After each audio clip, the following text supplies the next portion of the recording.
Sports Encyclopedia. Where you at, Steve Kim? Got Trent in the cut. Coach Chev. Yeah. Where you at, man? In the gym shooting, I'm Durant. You ain't shooting John Moran. No fucking stupid, we ain't losing. Grind like something to prove it. Came to the conclusion that it's proven. Yeah, I'm proven with a reliable source. Straight from the mouth of the horse. Smitty and JB and Smitty from West Coast to your side. Worldwide, we in your city. Keep it 150. We never change what's happening. Hurdle and get it cracking. No capping, we never lack it. Light them up, better stay in your lane. There's only three Lakers that I would not look the other way if I saw them motherfuckers coming. That's Kareem, that's Worthy, and that's Coop. The rest of them damn Lakers, fuck them. That's bullshit that Robert Parrish said. Coop, you know I got your back like a backpack, boy. Fuck Robert Parrish. You know you ain't shit. It's all good. You know, fuck the Celtics, all of them. We see you like shit, you fucking slap dicks. Issues get pressed so fast you don't get sacked like bags and baggage. Smitty and Jason Brown, killed it, yeah, it's a rap. We what the game's been missing, we switched it and filled the gap. Smitty and Jason Brown, we killed it, yeah, it's a rap. We what the game's been missing, we switched it. To put the fear of God in these motherfuckers!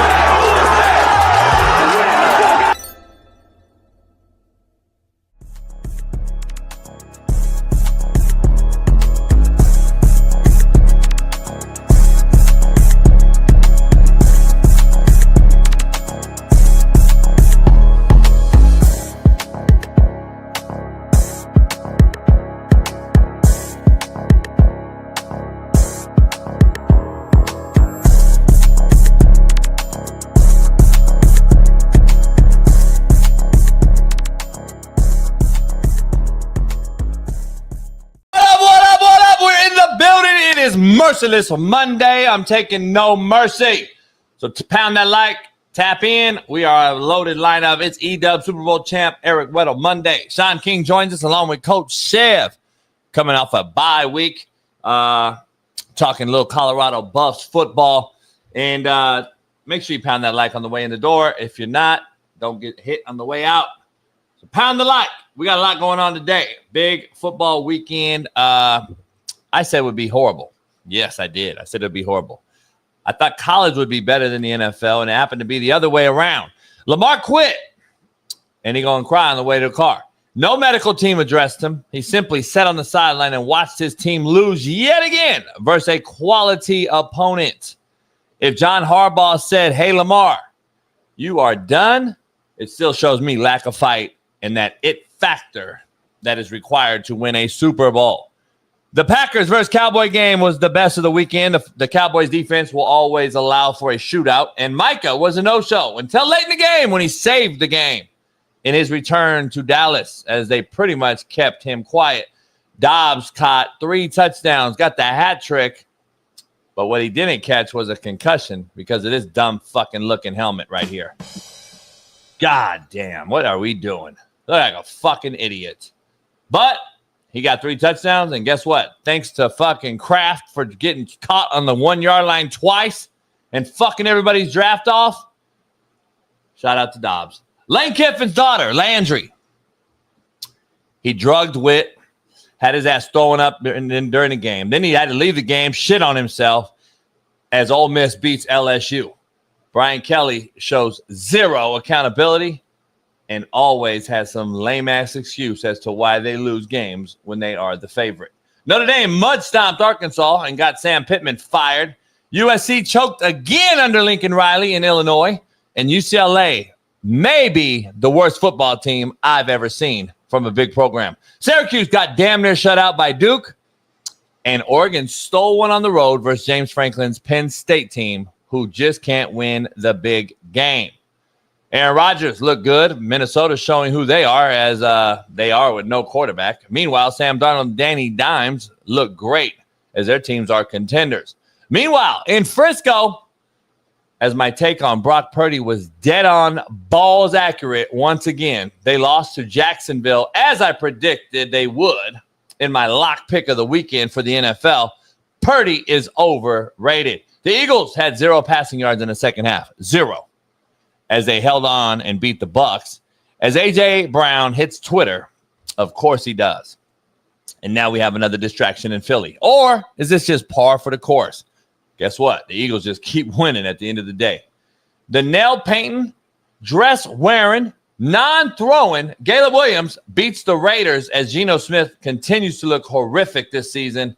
Hey, Ryan Clark, you still feel the same way about Ashton Genty, who I said will be one of the best in this league? The Americans damn near did the impossible and came back versus the Euros in the Ryder Cup, but came up short as... Hey, JB, I'm not trying to cut you off. I know you usually bring me in. Who is that behind you, huh? This motherfucker Ruben just gets out of the bed and goes and gets a beer. My fault, homie. I thought you had an intruder at your house, homie. Huh? I thought it was an intruder at your house.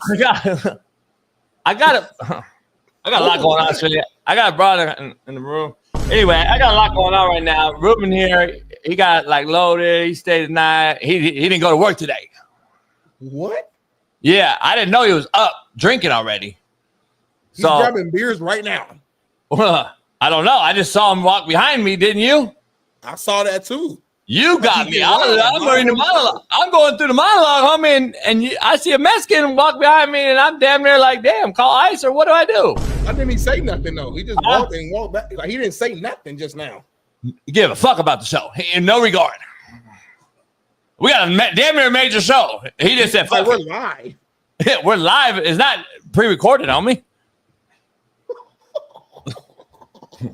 I'm sorry, bro. I didn't mean to mention flow up. That was the crazy shit that just went down. You say Ruben don't give a fuck. I don't think Ruben knows anything about technology, so he don't think the camera sees past me. Oh, he thought that he just could sneak over there and just grab it and go without. Okay, I see. Yeah. He did kind of tiptoe. No, that's his. He got diabetes. I mean, that's how he walked. Oh, gotcha. Yeah. So it is what it is. But anyway. Had a long weekend. I smoked 3 sets of ribs, Smitty. I did see the video. I smoked 2 full chickens. I did see the pictures. Damn near flavors. The flavor like profile is stupid. Like damn near should sell it. I mean, real. I make the best like garlic, onion, potatoes. Damn near like could sell them, but it is what it is.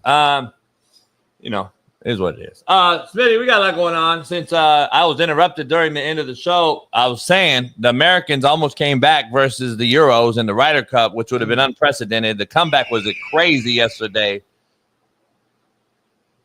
Is that a fuck is that? That's a new one right there. Huh? Now we got new sound. Yeah. Bailey just throw anything. Bailey just throw shit at the wall now and see if it sticks.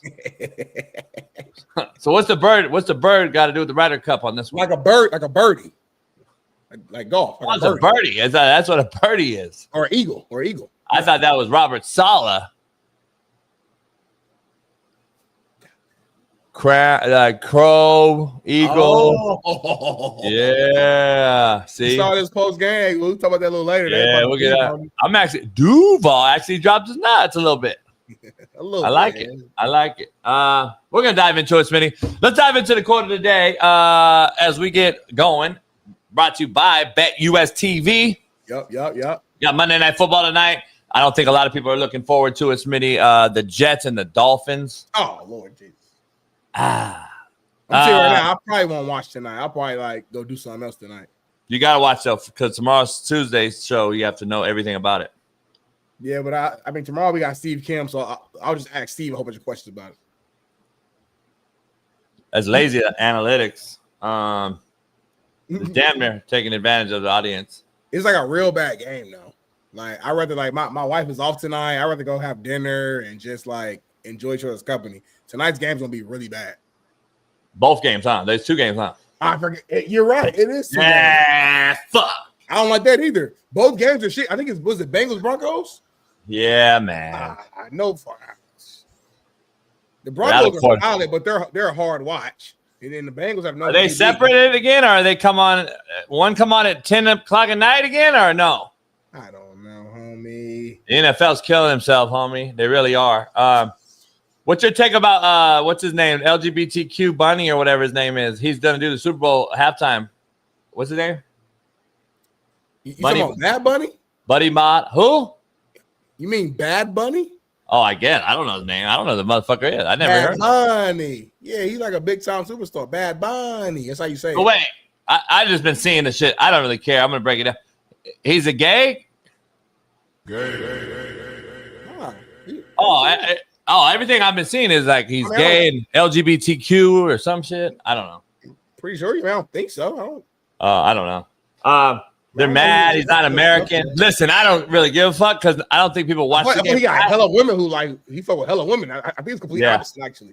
Yeah, I haven't watched a halftime report or a halftime show since. Well, we did at the Super Bowl party because Kendrick did it. So we've turned it up and had a thing. It was cool.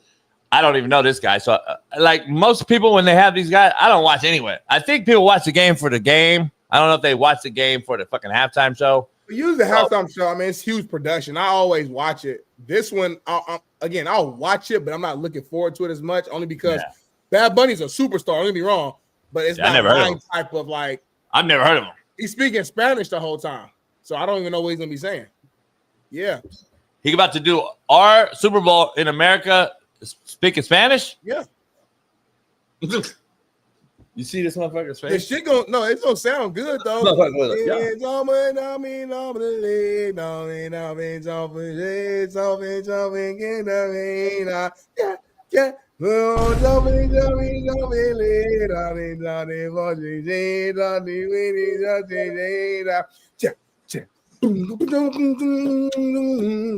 the shit be sounding hard, but I don't know what he's saying. What song is that?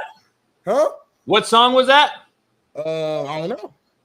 But it's his shit. Like I swear to God, after chat, he got a song like that. What's that song called, y'all? Como te llamas? ¿Como te llamas? See, now you doing like I gotta turn on the Super Bowl to hear fucking La Bamba, huh? You made it racist now. I was actually like an actual song. You made it racist on this motherfucker right there in the Super Bowl. Shit. Oh, I love Mexicans. First of all, I love their culture. I'm just saying. I got Mexican here right now. I don't say, but he got like white. He's like a whitewashed Mexican. This guy's not Mexican, Ruben. I mean, Smitty. He's not Mexican. He's Puerto Rican, homie. But he speaks Spanish. He's not even Mexican. Yeah, Puerto Rican. Okay, he speaks Spanish. What man do you know? What's that song called? I'm just shooting off the cuff here. I have no idea. I never heard of this, but Bunny Bad or whatever. What man do you know though that associates himself with the name Bunny, homie? Keep it on Lurs. What man do you know call himself anything with Bunny in it? Come on now. Don't do that. Don't do that. Hugh Hefner, homie. Hugh Hefner had Bunny in his name? Hugh Hefner had bad bunnies. Are you shitting me? Shit was called. He had bad bunnies around him. That motherfucker didn't call his name that. You fucking shit me? Hugh Hefner Bunny? Are you fucking shit me? God damn. So he just defend anything. Just throw shit up. Like, fuck it. I don't know the culture, so it probably means something over there. Like, think about you, JB. I know what it means. You think it's only America on Earth? Like you don't know about nothing. Like you don't think I don't want to go there. You think about Mexico. Fuck all them. You think the whole Earth? It's just America, right here, from Florida to Maine to Seattle. Well, Seattle's damn near another country now, but Seattle down to here, like that's all. That's it for me. And it's crazy because like a box, the way you feel about America, people feel about their shit. It's way more shit than like just a box. Fuck it. America damn near small. It is. On a real globe. Yeah. That's why I just need to stay here. So Puerto Rican's ours, by the way. Man. Puerto Rico's American now, though, right? That's where Jake Paul and them live. You know a lot of shit that people don't know. Like you know where Jake Paul live. You know about he has a big house there because Puerto Rico's American, homie, owned, right? I'm pretty sure. So Tyler Cummins, you know what? I got one better than you. You said get rid of Smitty, he's gonna get rid of your ass because you're not a member. Bye. All right, go ahead. Quote of the day. Bunny. Oh, quote of the day now. That's my homeboy though. Oh, he's gone. You deleted my homeboy, homie. I don't give a fuck about him. Damn, there 2,000 people already in here. We hadn't even started the show. Shout out to everybody in here. Quote of the day. As Smitty deletes somebody. The strongest heart has the most scars. The strongest heart has the most scars. It really does, Smitty. It really does. I don't think you realize. I've been stabbed like a bunch of times, and then my shit gets stronger though. Really? Yeah. And I've been hitting the back, like from the back through the heart, and it gets stronger. Like a fool, like. Yeah. Shout out. Speaking of strong hearts, shout out to our main lady in the house, Lucy. Deepest condolences, Lucy. She lost her mother over the weekend. Shout out to Lucy. She's a real one. I know how it is to lose a parent. Shout out to Lucy for dealing with that, man. And our condolences, Lucy, as one of the OGs in the chat. Much love. Smitty? I can't imagine it. No, I can't imagine. I can't imagine it, like the feeling. I know something we all gonna have to deal with at some point if you haven't dealt with it yet. So just prayers up for you and your family, and sending our love. Unfortunately, life and death are kind of associated. Sucks. Contrary to belief, brought to you by Valor. Make sure you head on over to Valor right now. Get you 20% off a whole case using our promo code Coach JB. Smitty, CTB as you call it. Mm-hmm. The most beautiful paths will never be discovered without getting lost a few times. Ooh, contrary to belief. That's one of them. Ding, ding, ding, ding, ding. Top 3 alert. Top 3 alert. That's one of them ones, homie. That's one of them. Top 3 alert. Because you don't know what you said. Like, I think you just Googled it. And you don't know what you really said. I just damn near ad-libbed it. It's so deep. It's like crazy. Like the most beautiful paths. The most beautiful paths, meaning you found them after you got lost a few times. Man. I'm lost right now. You lost every day, though. I'm lost right now. I'm lost every day, too. Lost my job. My Colts lost. Lamar lost. Dion lost. Oh, everybody lost. God damn. Holy shit. Everybody lost this weekend. Tough weekend, homie. Tough weekend for you right here. Been a very tough weekend, homie. But there's always light at the end of the tunnel. There is. And the sun shines on the dog's ass some days. Yes, they do, man. And I'm gonna keep on walking around lost until I find that damn gold. Yeah. A bucket full of gold, homie, and that win at the end, homie. Go ahead, Jason. Can I help you? Please do. Would love to help you. You got to stop on the Lamar train. Get off that. That'll ease your mind out, right? We got to get off that. I've been telling you that for 7-8 years. Get off Lamar, then I'll help you out. Okay. The Colts, even though we know this year they got a QB, and I believe they are the AFC South champ this year. I truly believe that. I'm going to go ahead and bet that. But we got to stop because at the end of the day, we know they'll hit a wall at the end of the day. So we got to talk about that. I hate to say that to you. I can't wait to talk about that topic, but continue. And then, come on, man. Seriously. Just stop. Just stop with the prime sexuality. Just get off that right now. Get off right now. Get off that. Dion going to leave after the season. Just get off that right now. You never been to Colorado. You never even knew what a Buffalo was. Just get off that whole take, and it'll ease your mind as we go forward. Now you can get on Ball State, chirp, wear the helmet.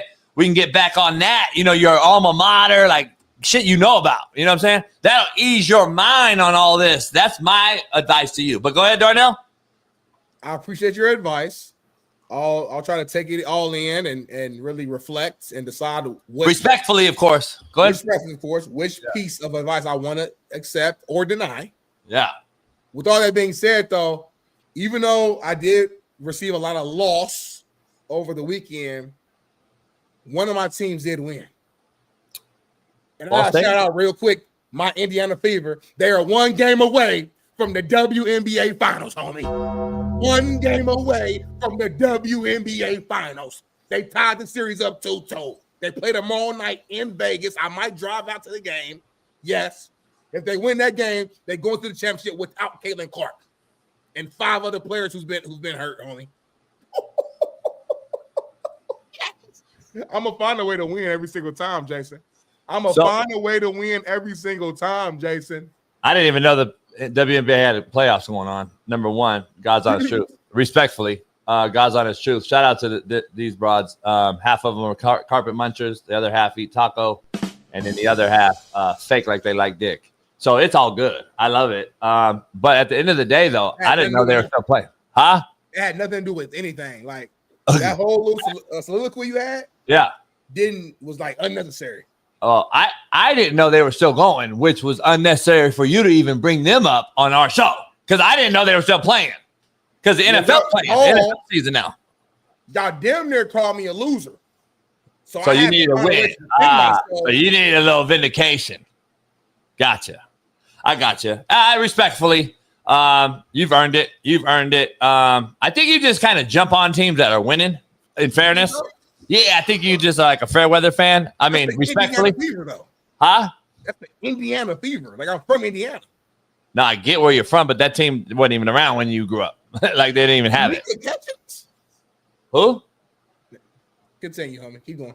Anyway, poll question. Let's dive right into it on a loaded Merciless Monday, Smitty. Because I'm not taking any mercy today. And I just got to ask you straight out. And I need a fast answer. And I don't need no bullshit answer. I don't need you to think about it because we know. We've seen enough. It's already enough. Listen, before I ask you the question live on the biggest show on planet Earth, the best show on planet Earth, the realest show on planet Earth,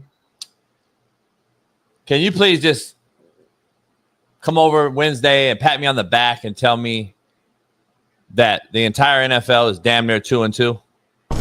And it's damn near mediocre, and it's damn near garbage, and it's damn near watered down. And just say, JB, you've been right the whole time. The NFL is fucking garbage, and it is what it is. And the whole damn near league, the league is damn near 500.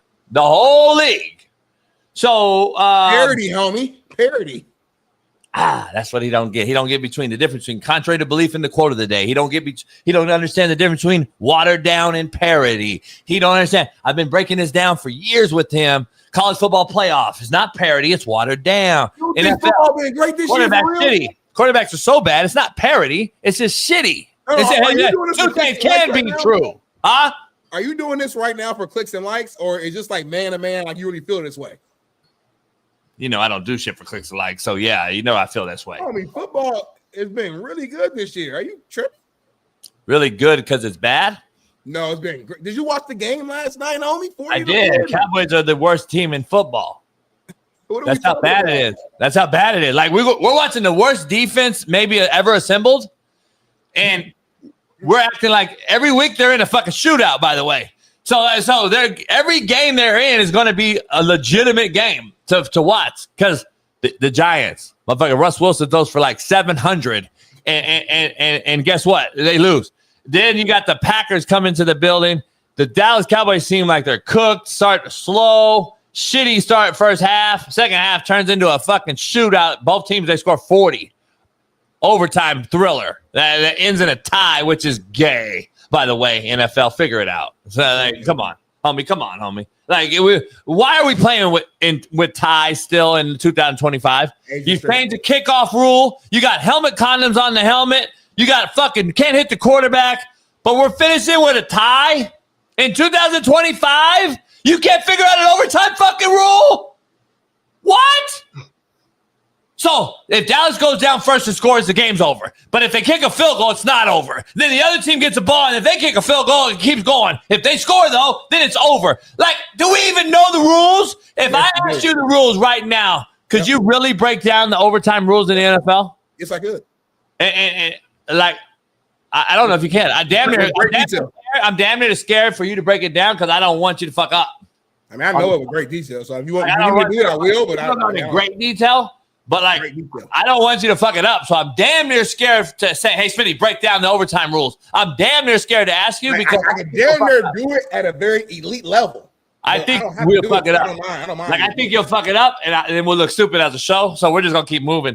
KCBD, it's funny I haven't seen you in a few weeks, but I'm thankful for you to be here today. Very ironic that you're here when you win, but not here when you lose. Is that right? Is that a fair statement, KCBD?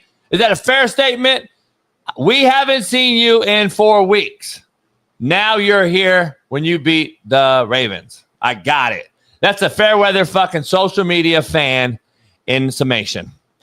So that's what it is. We call them BMKs here, bitch made cats. So let's move on. Let's dive into this poll question, Smitty.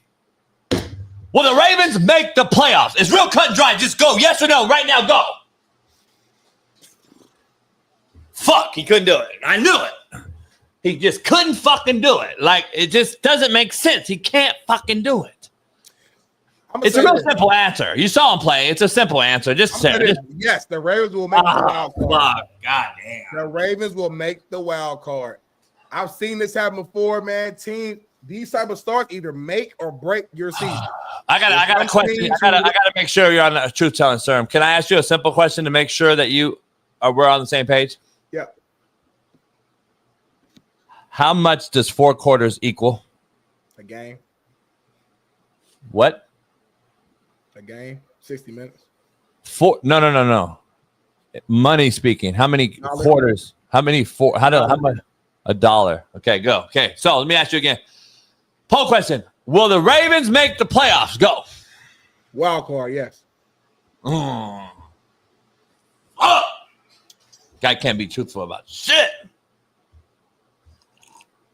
Homie, they played the hardest stretch of their season. Glass half full ass can. No, the hardest stretch of their season is gone. They got the Texans. They got your Rams, who's definitely vulnerable. They got Caleb Williams Bears, the Dolphins, the Vikings with no quarterback, the Browns, and the Jets. Like, the hardest part of their season is out the way, homie. They had probably the hardest start of any other team schedule-wise this season.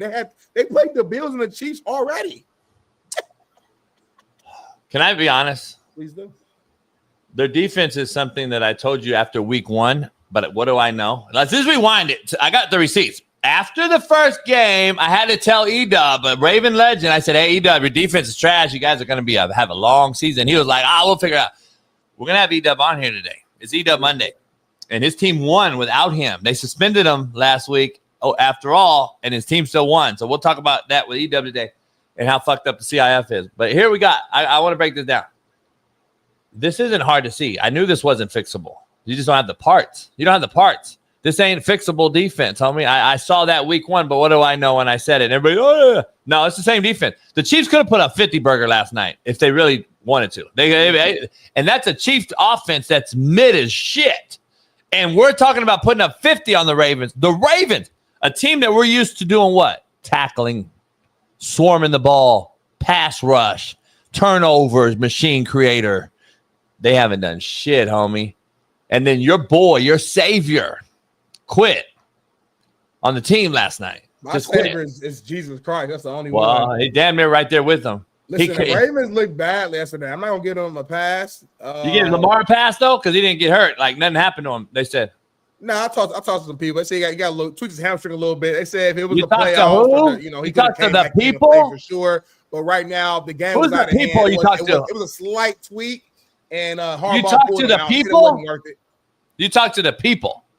Yeah, I got my own connects, and they said it was a small tweak. He could have kept playing for sure, but it just wasn't worth it. It wasn't worth making that small tweak going to something else, especially the way the game had went. So we quit. Yeah, so we quit. We're down big, and we can say quit. Harbaugh said, you know what, we're going to sit you out, man, live to fight another day, and play the long game. Because right now it's still early in the season. They're 1-3. It's week 4. We've seen teams get hot and go on the stretch, and that's what they're looking to do. But they need some help. They got to figure something out on defense. Lamar has to make the big plays when they matter the most. Derek has to hold on to the ball. It's a lot of questions right now that I have for the Baltimore locker room that I did not expect to have coming into this season. Go ahead, Jason. Questions like this. Rumors are that I said the Steelers will win the AFC North. They're going to. Number one, the division is shit without Burrow, without the Browns having a quarterback. The division is shit, let's be honest. And damn near rumors are, Smitty, and I don't know if you want to address this, but the rumors are that Derrick Henry listens to our show. Oh, that is word on the street. Do you want me to set it up, or how you want to do this? Go ahead. I mean, as a black man, you could do it and defend your white partner. So listen, man, guys, remember last week, obviously Derrick Henry was having this fumbling issue, and the coach JB who's a coach, who knows the game, who sometimes is right every now and then, he spoke out about Derrick Henry wearing the slippery sleeves and why he had to take it off because it's causing his fumbles. Well, you got to watch the game last night. Derrick Henry took the sleeves off on me. He didn't wear the sleeves. He was sleeveless. Did he fumble? He didn't fumble. I didn't see one. Did you see one? But can I ask you a question? Ask me. How do you fumble when you only touch the ball 8 times? He damn near didn't touch the ball to fumble. That's actually fair. It's actually true. Do you think the Harbaugh has lost focus? Lost faith in Derrick? How? Without Lamar Jackson, you only get the guy with 8 touches? Like, just think about it. I think it's the way the game went, though. Like the Chiefs got busy early. They were scoring quick. They had a lead. And I think just because the way the game went is why he didn't touch the ball a lot. Sometimes games go like that. You know that as a play caller yourself. You might go in with a plan to carry the ball 25 or 30 times, but sometimes the flow of the game just dictates what you have to do offensively, and it changes the scope of your play calling. Yeah. Lamar had a turnover. You know what I'm saying? Like, it just things changed where it's like, man, we need to throw this ball around. I'll say this too, man. I think Bailey had texted me this in the group chat. Spags just has Lamar's number. He does. It just call what it is. Like the Chiefs have the Ravens number, but Spags specifically, man, he's the one coordinator that just ruffles Lamar's feathers. And listen, even if the Ravens do get hot and make the wild card, like I am assuming they will, if they run into the Chiefs, I have not seen anything that has shown me that the Ravens can beat the Chiefs when it matters the most. I haven't seen it. I have seen signs that the Ravens can beat the Bills. I think they can beat the Bills. We saw the game earlier this year. There were about 5 minutes left. That was like an anomaly, in my opinion. They could beat the Bills. The Chiefs, though, I'm going to be real. I don't think the Ravens can beat them. So even if they make the playoffs, they better hope and pray that somebody else takes out the Chiefs before they get to them. Because if not, it's going to be the same ending. You know how football works, Smitty. Stop. This guy, they damn near nutted, got blue balls, lost the game, first game against the Bills. Then they go on, and now you're looking 4 weeks ago, and you're 1-3. You're not beating the Bills no more. Like, your season's done. Like, I can I'm showing my new true colors. Our defense is horrific. We had Buffalo beat. We had fucking Detroit Lions. We had Detroit beat. Yeah. So those 2 games were like, now we like, fuck, we can't stop nobody. Who are we gonna beat in late in the year? It's over, dog. Shit's over this year. They're done. They put a foot in it. Get a big ass fork and go. Pow.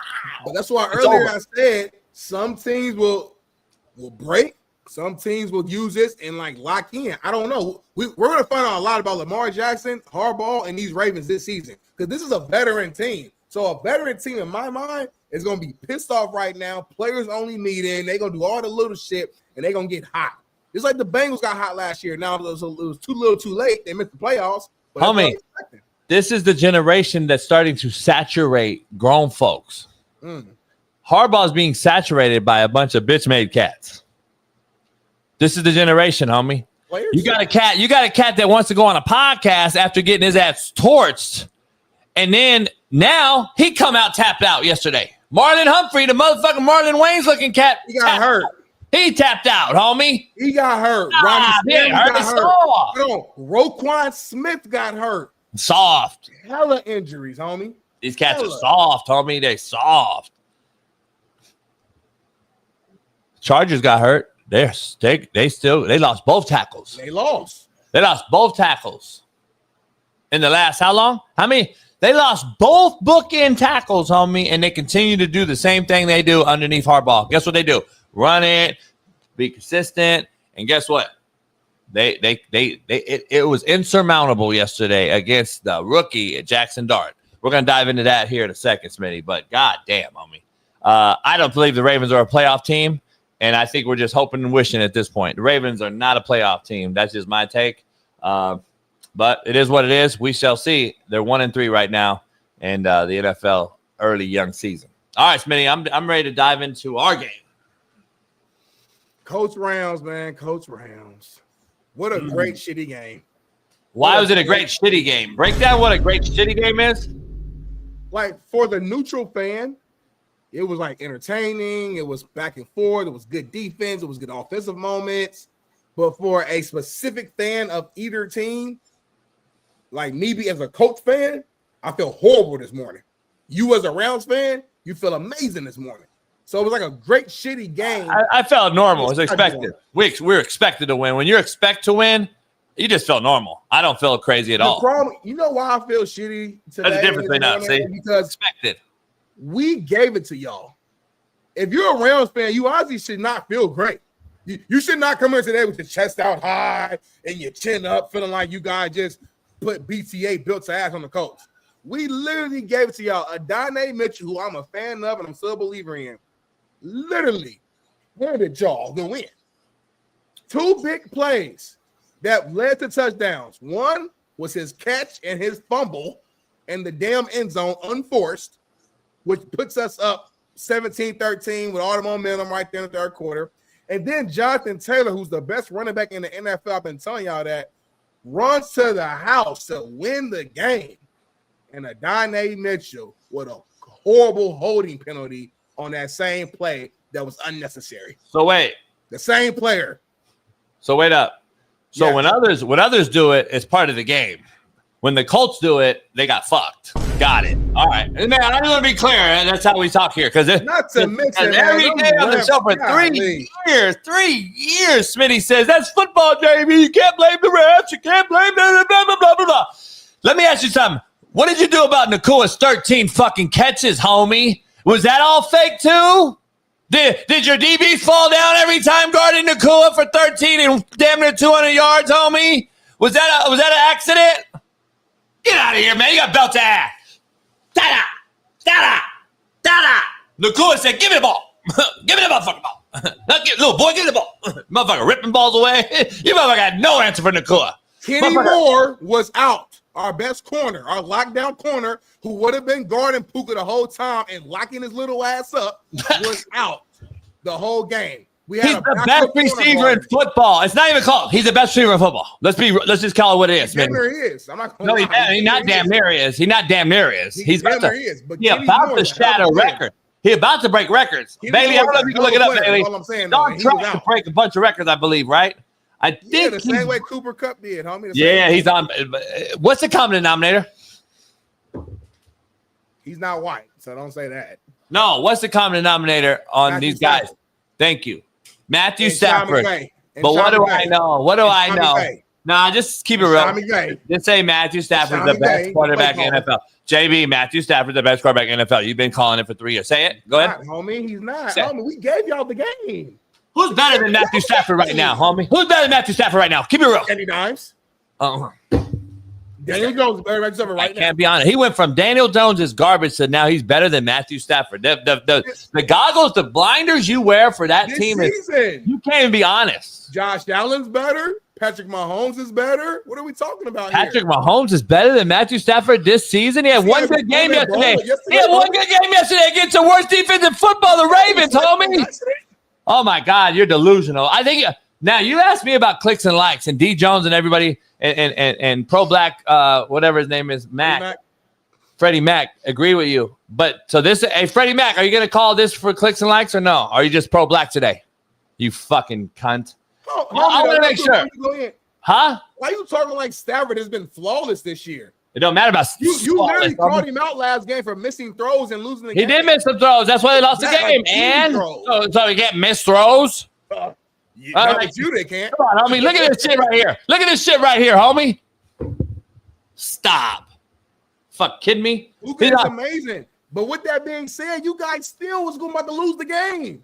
JB, don't matter. That's what happens, homie. That's what happens in football. You coach football a long time. That's what happens in football, homie. JB, you coach football a long time. How many times, don't lie, how many times have you actually been a part of a game, whether you're coaching it or going against it, where the guy is about to cross the end zone and just fumble the ball? I bet you either never or once. Can you address this nobody in the chat real quick, Smitty? Who? Can you address him? Juan Jose. This is why I can't take this dude, JB, seriously. He has no problem talking about Coach Prime, Lamar, and so forth, but never once said anything about John Harbaugh and his lack of coaching. JJ. I thought you was cooking for a minute. And then the last line fucked up everything. Fucked everything off for him. Yeah. He literally always say, right. If you're gonna bring up Tomlin, you gotta bring up Harbaugh too. You literally always say that. Every day, damn near I say that. Every day. Like I get tired of hearing it. See, that's victim mentality, race baiter, 101. Juan Jose. Yeah. Come over here and mow my lawn, motherfucker. Shut the fuck up. Oh, that's so Bitch, you don't need to talk football. Come mow my lawn and pick up my weeds, motherfucker. Shut up. You fucking bitch. God damn. Stop talking fucking football with me, motherfucker. You don't know shit. Listen to the show every day or don't come in casually and nitpick, motherfucker, when I'm talking about the show. And it happened to be Lamar Jackson, bitch. I talk about John Harbaugh's sorry ass every day, you fucking dumb fuck. So anyway, moving on amicably. The Rams won. Colts are a good football team, Smitty. I'm going to be honest. But I told you that. And they will win the South. The Texans scare me. They're a bad team. The Titans are. and the Jags are 3-1, tied with your Colts. But look, let's be real. Let's be real. My eyes work. Shit. Fucking Jags. ETN balled out, though. ETN had a game. He's a player. He's a player. Hell of a player. He's a player, but D. Jones should be proud of his team right now. We're going to dive into the Jacksonville Jaguars because I picked them to upset pick of the week against the Niners lock pick, and guess what they did? Belt to ass the 49ers, and guess what? I can't wait to dive into that. If it's not a topic, it matter be. We're going to talk Brock Purdy here, but let's get into this next topic, Smitty. Man, let's do it, homie. Let's do it. Let me run down open, homie. Man, listen, the Bears. They took out the Raiders on a late block field goal, homie.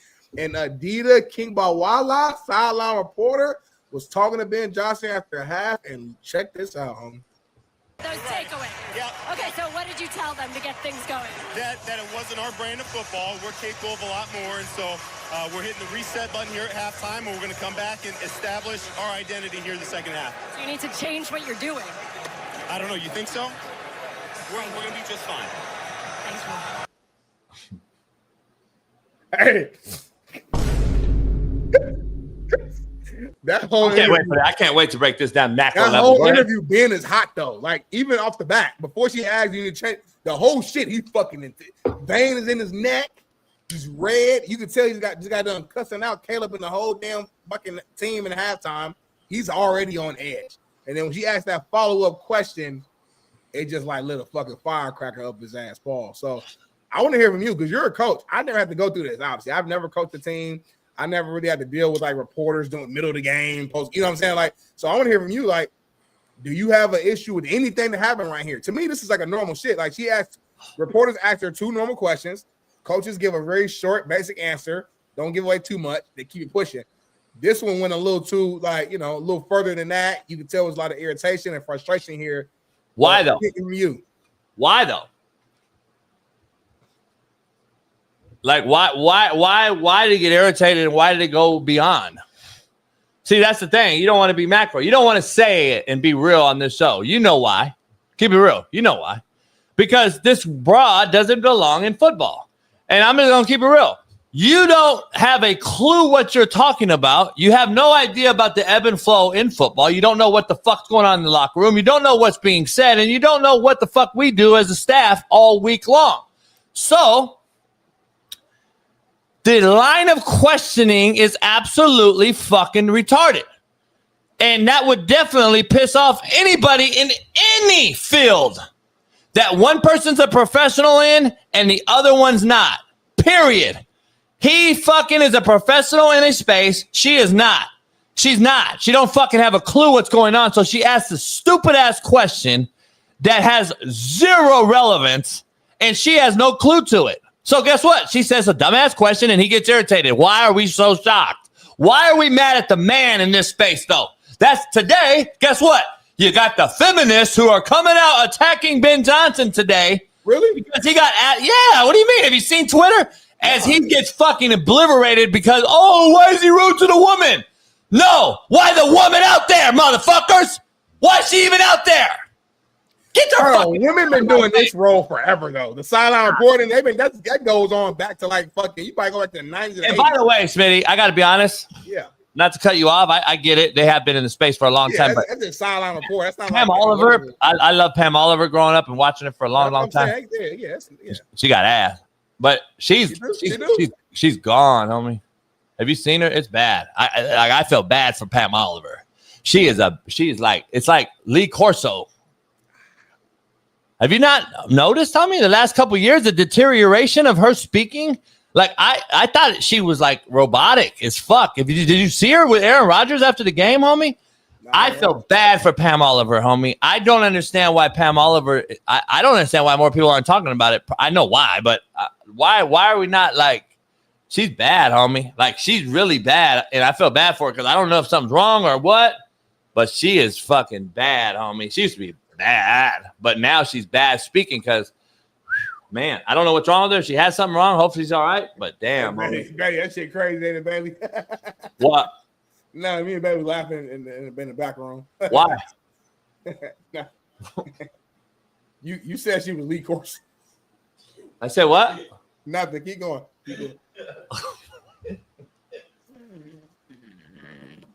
What happened, homie? I did not know. I did not know I said that, homie. But anyway. You just be saying shit and don't be knowing, bro. I said, who's Lee Corso, homie? You said Pam Oliver's like Lee Corso. What type of shit is that, bro? Like shout out to Lee Corso, he's a legend. Coach played college game day, wouldn't be the same. Like won't be the same without him. This motherfucker just got a shot.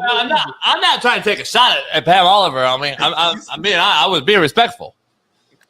I know, but like I'm just saying, it just comes out that way, homie. I'm just saying, we saw Lee Corso towards the end, like how he lost some shit, right? Pam Oliver, Lee Corso, homie. Not a shot on either one of them, respectfully. Respectfully, my fault. Let me ask you something. If a square is a square and a circle is a circle, what do you call those? Do you call the square a circle, or do you call the circle a square, or do you call it a square because it's a square? You just keep it to yourself. Oh, nah, I just call it a square. That's just me and you. I have a million thoughts that come to my mind every single day, JB. But I'm taught and trained to not have to like always speak out on every single thing. That's why. That's why your generation's fucked. No, there has to be some sort of discipline. I get it. And not I get it now. You I get it. Information. You say whatever comes to mind. Regardless of the setting, you don't give a fuck who's watching, who's around. Like you just say whatever. Like it has to be some sort of filter to some extent. I mean, no filter. I told a guy at Lowe's yesterday he was fucking retarded. Oh shit. Ruben just like Ruben doesn't know what to do, but he ended up being a fan, so it wasn't a big deal. But I'm just saying, like. He retarded. I mean, I said, dog, you're fucking retarded, homie. That's why you work at Lowe's. And he was like, I know, coach. I mean, motherfucker knows it. Like, this is crazy, right? Like, this is the problem. Fans, we had a fan at the Rams game. Yeah, what? Dude sat behind me. Your internet's so choppy that I didn't understand it. What? We had a fan at the Rams game. Big Smitty. Oh, right here? Not that guy, but like, hold on, homie. Is that your boy right there behind you? Fuck. Let me see what happened. Though. Can you keep an eye on that guy? Can you put him back up real quick? The guy behind him right there. The brother? No, that guy right there. That's about to fucking start the detonator and shit. Like, what the fuck's going on here? You don't know if that guy's behind you. So that's why you're not from LA, homie. That guy would have never been behind me, homie. There was no way that guy's behind me, homie, in any setting. Because see, what you gonna do? First of all, he's a sniper. Second of all, he's got a detonator in his hand. Number 3, who has a BlackBerry fucking slide phone nowadays, homie? Have you not noticed your surroundings, homie? This motherfucker has a goddamn BlackBerry. What do you call it? What's the one? The Sidekick, homie. He has a sidekick on or whatever that kick or whatever. He's not worried about me though. Like homie, who has those phones still? You didn't notice, homie? Your surroundings, homie? He's not worried about me as the brother. Like not worried about you. He's about to blow the whole fucking place up. Well, listen, man.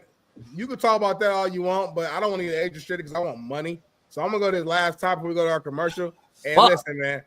Eagles, Bucks, AJ Brown, homie. Eagles are undefeated. Take out the Bucks. They won like what? Was it like 18 straight games they won? I saw a crazy stat where it's only man. Can I interrupt you? Aaron Rodgers and Tom. I gotta interrupt you. The only 3 quarterbacks I think are players who have won this many games in a row. Go ahead, Jason. I know you're gonna be mad. I gotta interrupt you. Smitty, Bailey, can we go back to it? The video of Smitty in the Ram Stadium, respectfully. Can I ask this motherfucker? This motherfucker, I thought that was a fucking commercial. This motherfucker really behind me. Look how you walking though, like everything normal. Like with his swim on. God damn, homie. He got his drawers on right now, homie. He literally cut off the Valor commercial side, you know, the promotion of Valor. So we're fucked today on this. But anyway, is it cold in there? Nah, it's actually kind of warm. Well, yeah, you're in a fucking flannel. I would think it was warm. I took it off because I was sweating like a motherfucker. Yeah, I don't know why you ever left the house in LA, 87 degrees yesterday at kickoff, and you're in a fucking it's been kind of gloomy though. I didn't know. So gloomy don't mean it's cold though. It's not. It's still 87 when you left your house on Prairie and you made that left and you went down to the stadium. That's how close you live to the stadium. If you went to the stadium, you didn't know it was, and then you're around 100,000 people. It gets a little warmer when you're around a lot of people. I don't know if you realize how science works. You thought a flannel with a T-shirt and I got a wife beater on under that. How many days? No beater. How many days you need on, homie? I mean, I was hot. I'm not gonna lie. And I bought some chicken tenders and some fries with some good ass ranch. So you guys started to get bubble guts, and it started to make you sweat. They tenders kind of good. I'm not gonna lie to you. They kind of good. And they got this homemade ranch at the stadium. Stop. Ruben said you damn near look like one of them. I love Mexicans, homie. I really fuck with Mexicans, like for real. I'm pretty sure I got Mexicans. Damn near do look like SA. Like if I could easily brown face you or whatever they call it, and you would be an SA. I think I got, if I do my like hair and my like look at my family tree. I could Jimmy Kimmel you right there, homie, and you damn near look like SA. If I look at my family tree, I think I got some Mexican like in my blood, homie. I don't think so. There's no Mexicans in Indiana naturally. I mean, organically. They're not just coming there. You know what I'm saying? They're coming there illegally. They're not coming there. I'm from Kentucky and Mississippi, though. Yeah. They're not coming from there either. So, real quick before we go, though, there was 2 cats that were sitting behind. It was a black dude with like a light-skinned dude next to him. We were originally sitting next to them because somebody was in our seats and we didn't feel like doing all that. But then we had to go take our seats. So anyway, long story short, they came and sat down. They saw my Colts hat. They're like, "Oh, you guys are rooting for the Colts." He said, "We are too." He was like, "Oh, for real? Like, where are you from?" He said, "I'm from Chicago, but," he said, "I lived in Indianapolis for a little while." I said, "Oh, yeah, I'm born and raised there." He said, "Oh, for real?" He said, "I played at Ball State." I said, "Motherfucker, me too." He played in '99, homie, in 2000. Bill Lynch, Big Lynch, you know Bill Lynch. Bill Lynch was his coach recruiting him. Bill Lynch's son, Joey Lynch, recruited me. Out of the whole fucking stadium, how the fuck did the one person that went to Ball State in LA so happen to sit right next to me? That shit was crazy. So that is crazy. I know why, but we don't need to get into it. Why? Because you guys can't go anywhere else in that stadium if you're a Colts fan. You'll get mud stomped, homie. That's why. You be disappointed in your team. I already am. I already did a whole round. Heat as fuck in the stadium. Any team, homie. LA's a fair weather fan base. The Rams have the worst fans in America. If you play the Niners, there's more Niner fans. If you play the Raiders, you play the Chargers, it's a joke, homie. Even the Chargers have more fans for the other team. It's LA, homie. It's LA. LA is a fucking horrific sports town. We win a lot of championships in every sport, but at the end of the day, the fan base, too much to do in LA, homie. I understand it with the Niners and the Steelers and like some of those like legendary franchises, but I was surprised that my Colts had that many fans in LA. It was crazy. We're the second largest media market in the world. So guess what you're going to have? A Colts bar, a Steelers bar, an Eagles bar. You got every bar here other than a Rams bar. Like, the Rams bars in LA are fucking horrible. Like, they're the shittiest bars. You go to Steelers bar. What Steelers bar are you going to today? There's 1,000 Steelers bars in LA, homie. I got hella Steelers fans out here. Hella. That's how I know we're soft. Because back in the day, we would have ran through those bars and fucked everybody up. You know the Niners coming into town Thursday. It's gonna be a fucking. Oh, that's right. That's already a quick turnaround. Shit. Yeah, red out in your stadium, homie.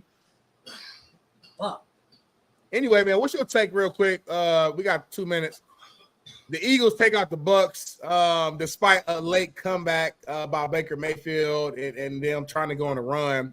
But after the game, AJ Brown put out these cryptic tweets because he had 2 catches, I think, and 7 yards. And this is what he said, man. I love y'all with all my heart. Was one of his tweets. And then the other one was the one that's kind of been going viral here. They said, if you're not welcomed, not listened to, quietly withdraw. Don't make a scene, shrug your shoulders, and be on your way. Is this him asking to be traded, homie? I don't care. He got a lot of bitch in his blood, I've noticed. At the end of the day, they're winning, haven't lost in I don't know how many games, how many weeks, how many months.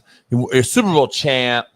This is the epitome of this generation. It's never good enough. Gimme. It's never good enough. I watched 4 plays where Jalen Hurts specifically targeted him. 4 plays in a row. I watched the game. I was like, all right. He went right at him. AJ sat there. Corner came right over his back. When we teach, ball's coming, come back to the ball, get big with your hands. He's like this. Guy goes right over his back. So that's a knock, that's a minus. So I'm going to come in today with AJ and say, hey, I minus your tweet, number 1. It was shitty. But I'm also minusing your fucking grade on the football field because you're AJ Brown, who can catch 151 yards against a Rams team that had us mollywopped and brought us back single-handedly, but you can't catch on a curl route against the Bucks. Because you're in your fucking feelings late in the game, allowing them to come back because you're sitting there like alligator arms and you don't want to come back to the ball. You're big and swole and look pretty, but you don't want to use your body against corners to box them out, come back to the football. I watched the shit that you didn't do yesterday, and I'm glad you didn't get the ball. That's what I'm telling AJ Brown today. He's the epitome of this generation. Give me more. Give me more. I don't care if we win. You don't care if you win is that tweet, homie. Like, let's be real. That is the tweet. I don't give a fuck if we're Super Bowl champs or win the game. Real shit. But go ahead, Darnell. Defend it. So you said this is an example of this generation, correct? Yeah, his generation, whatever. So are you saying that during your era, wide receivers didn't want the ball? Wide receivers were not crying or complaining about the ball. They weren't having pissy fits on the sideline or in the games and throwing their arms in the air or doing shit in the media because they weren't getting the ball. I'm just asking a question. I'm not saying those things happen. I'm asking you a question because I was a baby. I didn't know. No, that was a great smart-ass question, and you're correct. We did do that. You're absolutely right. Oh, you did do it. Okay. Yeah, we did it. The difference was we checked it right out the gate, and then if you don't want to play, leave. See, that's the problem now. Now we endorse it, and we get on our knees, and we fucking media suck this guy's dick and tell him how great he is, and you can read a book on the sideline, and you could fucking be bitch and moan and be the biggest shitbird and let everybody know, because guess what? You could demand a trade now where you couldn't before, and then you can fucking go be the biggest bitch and diva you want to be in the world because you already got 200 mil or whatever. So you don't need to worry about it. So guess what? The pay has been quadrupled since I played. So number one. Number two, we demand less of you. So that's number two. Number three, you can now demand a way out, which we couldn't do. So now all the cards are in your table, but yet you still want to bitch and moan. Back in the day, we bitch and moan to Smitty's point. Great point. We had bitches and we had moaners and we had fucking cancers. Yeah, of course, every football generation it has ever.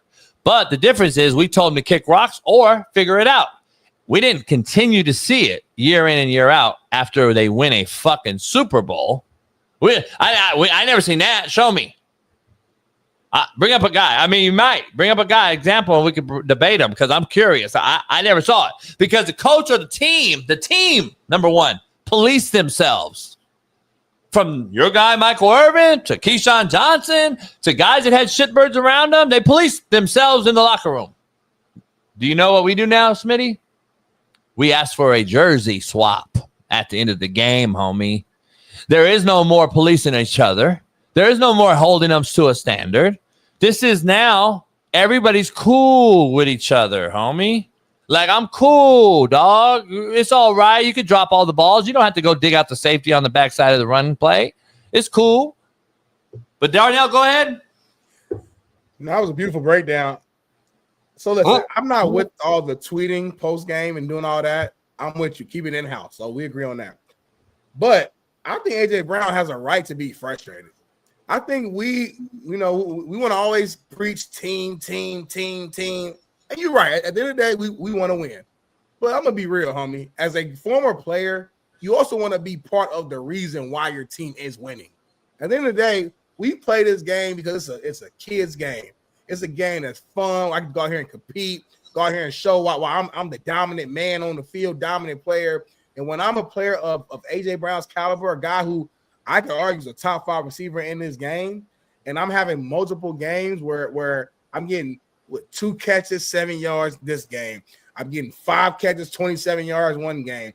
The first game of the season against the Dallas Cowboys, everybody's watching. I get 1 target for 1 catch for 8 yards. It was a big-time catch that helped kind of solidify the game. But, homie, I'm not some run-of-the-mill player. I'm not some, scout team, practice squad player. Like, I'm A.J. Brown. I'm one of the best guys in the league. You guys paid me. To your point, these guys get paid a lot of money. You guys paid me. Let me show you why you guys paid me. So all I'm saying is I can understand the frustration as a competitor and an athlete when you're not getting the touches, you're not getting the targets, they're not really scheming for you, and they're fucking running the ball all damn game. I don't know if you saw this, but fun fact, you do know that the Eagles did not complete a pass in the second half, right? I do. They did not complete a pass in the second half, homie. A pass. I don't know if this ever happened before, ever. I watched football for 30 years. I've never seen this ever. They did not complete a pass in the second half. Yeah, I'm pissed off as a receiver. We won. So quarterback city or we didn't complete a pass. Our quarterbacks. So you're starting to believe in my takes? All I'm saying is, bro, come on, JB. I know you think from a coach's mindset, but you also played the game. You know good and damn well if you fucking just hand the ball off 50 times and threw the ball 5, you're happy y'all won. But internally, you probably damn, coach, I kind of want to throw that shit around a little bit. You know what I'm saying? Go ahead, Jason. I'm done talking. But you said Jalen Hurts top 5, 10 quarterback in the NFL, though. And so when Cam Newton and I went after him and said, you can win on a system and be a system guy and still not be a top 10 quarterback. You said, no, he's a top 10 quarterback. So is he still top 10 quarterback or? I don't think I say he's top 5. I might say he's top 10, but my bigger take, if you listen to it closely, was that at the end of the day, Jalen Hurts has the it factor, is what I constantly and repeatedly kept saying, and he does whatever is necessary to win for that game. So if that means pass 300 yards, we've seen that. If it means run the ball 30 times, we've seen that. He has the it factor when it comes to winning. But if I'm a receiver on that team, I can still be frustrated. Go ahead, Jason. In essence, what was the score that won the game? You tell me. It was a fake tush push reverse. Yeah, that was a hell of a play call. So if that play was banned as it should be, they don't score on half this bullshit plays, by the way. Either A, in the red zone, B, down low. We know the rule, the fake rule, the bullshit illegal rule. So this team is being benefited by the refs and the system right now, and they're using it to a T. Shout out to them for using the shit out of it. They are the new version of the Chiefs who are protected by the league and the referees. So kudos to them. Yeah. The league said, we know the tush push is illegal, but we're going to allow it. We know you can't rolling start like rugby, but we'll allow it. And then we saw it, and then we still allowed it against the Rams. And then we saw it, and we still allowed it again yesterday against the Tampa Bay Buccaneers. So when you can run that bullshit play, and then you could throw in a little sprinkle because everybody's trying to stop the tush push, and they run a reverse, and he walks in the end zone because it's so fucking gay of a play. That's in essence the play that won the game. We're in essence talking about a play that shouldn't even be allowed because our quarterback is so dookie that we have to make up tush push plays. I ain't heard dookie in years. I ain't either. I mean, it's been a long dookie. I haven't heard dookie in a while. Where'd you get that from? Oh, that's a word we use growing up. Ruben laughed because we used to. No, we I'm saying like just now, like where did that come from? Just now, I don't know. That's I don't know. But it's Your like brain is insane. It's dookie though. That offense is dookie to watch. The quarterback's dookie as shit. And guess what? This guy Sirianni's gotta be like. I would say this: in 5 years, if the Eagles continue on this path, he's coach of the decade. Nah, for real. No, for him dealing with the shitbirds and a non-quarterback playing and offense that we got to create shit for. Now, listen, if the rule goes away next year, which I think it will, I think it's going to be too much bitching. The tush push is going to go away. And then Latrell, the Eagles are in trouble without the tush push. It's crazy to think, oh, that's not the only play, JB. You act like they just run tush push the whole game. Nah, because I'm macro. I get when it matters. 3rd and 1, 4th and 1, goal line plays, gimmick plays. Saquon Barkley would have like 7,000 touchdowns if they didn't run tush push. FYI, he would probably break a lot of records. But anyway, we don't want to discuss any of the macro. We only want to talk about the micro. And without the tush push, the Eagles are, I'm sorry, Latrell, garbage. They're not a very good football team. I'm telling you, they're great on D, great O-line. Lane Johnson's out. Guess what? They're starting to see a little bit of issues there. You got Saquon, who's really not even getting what he got last year. And then AJ's bitching and moaning again. Listen, if you're just winning, dog, I would be winning. I'd be like, fuck it, AJ. You got to roll with us. We're going to get better. But don't go to reading a book and tweeting and shit. The shit is fucking feminine. I just don't like it as a man, as a grown man. You got to be a fucking man, homie. This is a man's league. And I don't want to hear about the shit. We should have over 2,000 likes. We got 3,100 people on YouTube alone. We should have like 3,000 likes. Really? We only got 700 though, which is insane. We only got 700. We should have over 1,200. Pro Black Freddie Mac said, "But you talk as if their score without it says Saquon would have all these touchdowns." I don't understand retard. No, so that's actually a good point, and I was gonna say that, but we don't have enough time. Because on one end, you said they would be shitty without the touch push. On the other end, you said Saquon would have 7,000 touchdowns, which basically is saying that if they didn't touch push, they would still score, but just through Saquon. So it's like, okay, well, make your mind up. You know, I didn't say that. I didn't say that at all. I said that the Eagles would have to run a real offense, and then you would see Saquon. Is he going to be the guy or not? You'd have to run a real offense with the real running back, not tush push, and take away all the red zone opportunities. What are you talking about? I don't get that at all. That's not the take. I think when you don't know football, Freddie Mac, and you play like Park League basketball as your main fucking get down, I think that's what you never play. You don't understand. You're a park rec guy. You play fucking hoops in the park, homie. Stop. You don't With get. That being said, Jason, I think we should go to a quick commercial break. Not too quick. I don't even want to take it no more. I'm gonna move my. I'm gonna go all year. I'm gonna take a piss. The main thing is we got bills to pay and we have obligations. So regardless of how you feel, we got to show the commercial anyway. When we come back, we're going to show our top 5 list, bottom 5, and then we got Coach Chev to talk some college football, homie. I'm so hyped. We'll be right back. Kind of like we'll be right back, y'all, in 5.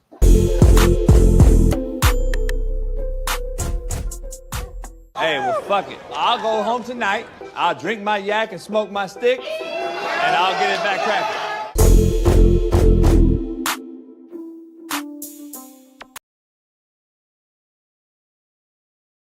Back at it on the Coach AB Show with Big Smitty, as we have a proud new sponsor. Valor is getting me excited. I am fucking hyped. This new drink. Fuck you doing, homie? Yeah, my fault, man. What the fuck are you doing? I'm sorry, man. That drive killed me, man. I'm exhausted. 2-hour drive. Oh, you don't know why I'm excited and hyped already?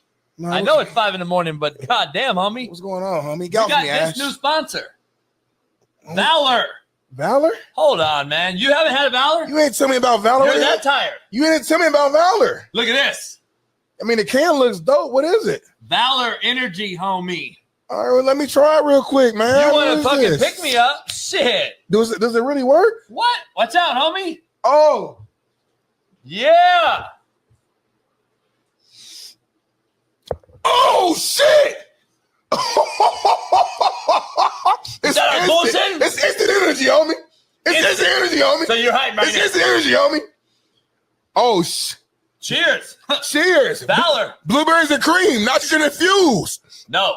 Berries and cream. No, this Nitrogen is my favorite. Blueberries and cream, my favorite flavor. Berries and cream. Blueberries. Matter of fact, I got another one over here. Orange cream infused, homie. Wait up, there's 3 different colors? 3 right here. I heard it's more on the website.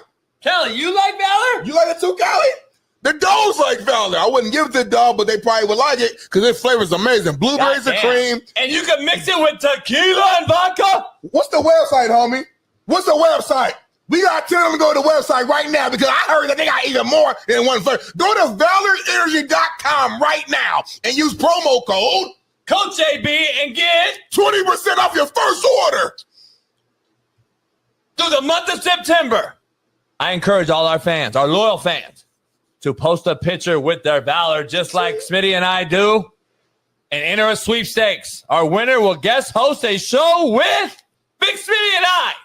You ain't gonna guess us the whole show, but we gonna bring you in and let you talk for about 5 to 6 minutes. I'm gonna be real with you. Tag Coach AB, tag Valor Energy, post a picture, hashtag, and we're gonna bring you on the show for a few minutes, man. Valor, VALR Energy.com. I'm hyped up right now.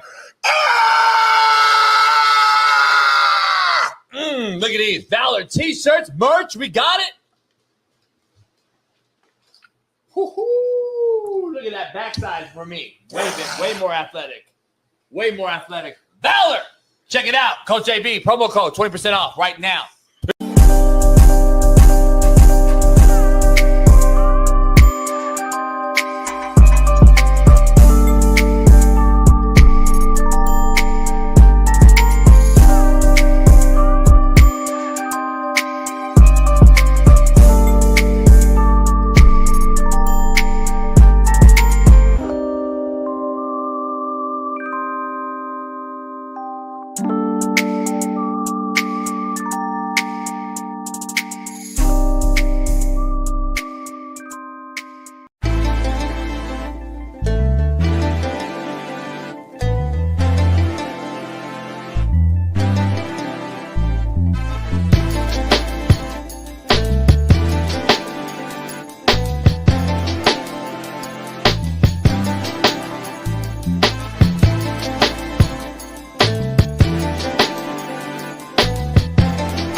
Yeah, Keith Smith, they do have to be this long. Motherfucker, we need a break. You should be walking around drinking diet water during our break, motherfucker. You should go walk around the fucking block drinking diet water, you fat wobble body fuck. Then you wouldn't have to bitch and moan about the commercial break. If you actually did something active and walk your fucking fat ass around the block a few times or do a couple push-ups or fucking maybe try to jump a rope, you wouldn't think. It'd go by like this, Keith. And then you're back and we're cool. But no, you want to sit there, eat chocolate chip cookies, and bitch and moan about how long the fucking break is, homie. Diet water. Let's take a moment of silence for Keith as his nipples just hit the fucking floor when he stood up to actually go walk to the bathroom. Do you got to hold your nipples up when you take a piss so they don't hit your fucking nuts? I'm funnier than Gilly Gill or whatever his name is, homie. Gillis. What's the name? Frank Gillis? What's the name? Frank Gillis? Shane Gillis, homie. Where you been, homie? You came back quick. Commercial I'm moving break. slow, man. I've been working out heavy, like hard. I mean, my back just, it's fucked up right now. I can barely move around. My whole body's hurt. You know what's crazy? We go commercial. We lost 500 people. It's all right. That come back. And then you gain them back. It's crazy how commercial that really does a real thing. I didn't know that. Yeah, you gotta take commercials though, Jason. I know what you're thinking. Oh no, you and me because they're like, yeah, it's soft if you take commercial. That's how Jason is. Jason, no commercial. Yeah. 3 hours straight. Really? You want a real show? It's motherfucking different, homie. 3 days, homie, 4 days, motherfucker. You from the old school. Sunday show. Right. I brought up a Sunday. Smitty got quiet. He didn't even say nothing, man. Like, fuck. I said we can do it. We can do it. You know, I'm just saying if I say that damn near means you don't want to do it though. I do it for sure. If it's gonna really change the game, and like really like. We never know though. You don't ever know though. If that's the difference, fuck it. But you don't know though. I'm at a point where I'm like, every move, like I gotta like think through it now. Like I want my moves to be like. But we don't know though. Exactly. So I said I'll do it, and then we'll see. But I don't want to just do shit just to do shit just because just like we're doing shit. Because I spent my whole life doing that, homie. Can we get on top of the world and can I dig you out from the bottom of the barrel? Please do. Top of the world brought to you by Valor. Make sure you head on over there. Use the promo code Coach JB. Get you 20% off. Oh my goodness. Ooh, I like this graphic too. Shout out to Bailey. Yeah, I made it. But yeah. Shout out to you. Top five performers, bottom five performers, Smitty. Let's dive right into it. Ole Miss. Shout out to Landry, Lane's daughter, for what you guys would call, I believe, finessing the young man at LSU. He threw up. He shitted on himself. He had fucking all kind of issues nobody wants to talk about. Yep. She literally fucked him over the week-long lead up, and Lane played him like a fiddle. And he did his food? Yeah, he did exactly what Braden Fajoko said he would. Yeah, literally, bar for bar. Yeah. He was playing Chad. Hey, we broke it down. Like, motherfucker, he knew when he was going to RPO him. He knew when motherfuckers drop. He knew when he was ripping a gap. He's a scraper. We handed the football off. Like, she gave him everything. She gave Lane everything. And then took a picture with her daddy on game day. Like, I got him. That's cold-blooded, homie. She was dancing on the side. It was a video of her dancing on the sideline and cheering. So he got to be one. Ole Miss got to be one. Damn near Lane should be one, and then Ole Miss is right there with it. But Ole Miss is my top performer. That's a huge win for Lane and Ole Miss, bro. Yeah. Like to finally get one of them real big wins, that's huge. Yeah, I think that is a big win. That's why I told you guys, all the people talking about Nussmeier, Heisman, and all that shit, and that's why I told you guys, I ain't sold. That motherfucker's not good to me, but I'm not sold on any quarterback this year. So, Illinois, big win for Illinois. Here's why. You got mud stomped by Indiana, and Dander gave up 60 burger. And we would look at Indiana as a team that he's kind of rebuilt in the portal, and Signitti's done a hell of a job. But like when he played a good team like Michigan, Ohio State, or et cetera, he got mud stomped last year, and people were like, all right, they don't have the physicality to compete versus the big dogs. Yeah. They out-physicaled Illinois in a major way. And then you get Illinois to bounce back from that loss against a SC team coming in undefeated that we thought is the old SC, and they're this and they're that. No, SC is just who we thought they were and who I've been saying they are, led by an offensive coordinator, not a head coach. But what do I know? We'll dive into that in totality here in a little bit. Illinois, great bounce back game. That is a huge boost in morale right there for Illinois. That may send them over the top, and they may compete now with the other teams going forward, because that is a huge get for Bellama to get those guys back up on top after a huge loss. Notre Dame just absolutely got Sam Pittman fired. That's what they did. They got Sam Pittman fired. And now a good friend of mine, Bobby P, is back at the helm. Hasn't been at Arkansas since crashing a motorcycle, chasing a bitch. But that's a whole nother story I can dive into. What'd you say? Nothing. But Bobby P's back in Arkansas, and then he got his ass beat in the weight room by a couple coaches I know. And then, so he's back at Arkansas. What did you say? What happened in the weight room? I'm sorry. Oh, nothing. A couple of my homeboys beat his ass. So he's back at Arkansas. So that is going to be interesting. Very interesting to see what goes on there. And then that's why he had the neck brace, not the motorcycle wreck. People don't know. But anyway, what happened? Nothing. Keep going. People thought he had a neck brace on because he got in a motorcycle crash, but that's not why. He actually got his ass whooped in the weight room. But anyway, media covered it. Oregon goes 2 wide out at night, Penn State, and guess what? People question Dan Lanning getting a big win. People question James Franklin getting a big win. Both good friends of mine. I think they're both doing a hell of a job, but that was a tough one, man. Goes to overtime. Penn State, Drew Aller did not impress me at all, and either did Oregon's QB that transferred from UCLA. But again, that's probably a good sign because both defenses are very good. Both teams are very good, and when you face two good teams, usually quarterback play is going to suffer a little bit. And that's what happened. Duke put belt to ass against Syracuse. I'm going to ask Coach Chev here, who joins us here in a second. Is sometimes cocky and arrogance is a good thing as a head coach and as an alpha dog and a leader. But at some time, it also goes in one ear out the other when it becomes too much. And is Fran Brown becoming too much of a distraction by his talk? And did it cost Syracuse in a big way this weekend against Duke? Didn't they lose their starting quarterback for the season? Yeah, so do a lot of teams. If that's going to be our excuse, then I'm just sorry. I'm just saying. You know, quarterback, it changes everything. Smitty. So if Ohio State loses their quarterback, they're just going to get blanked by fucking Indiana? Like seriously, you got blanked, damn near, homie. 38-3 to Duke. You don't have a backup, and you're the shit-talking recruiter. Go get it. I love Fran, homie, but you can't talk all that shit. They ain't got a backup either. You can't talk all that shit and not have a plan for a quarterback injury, homie. Stop. You can't.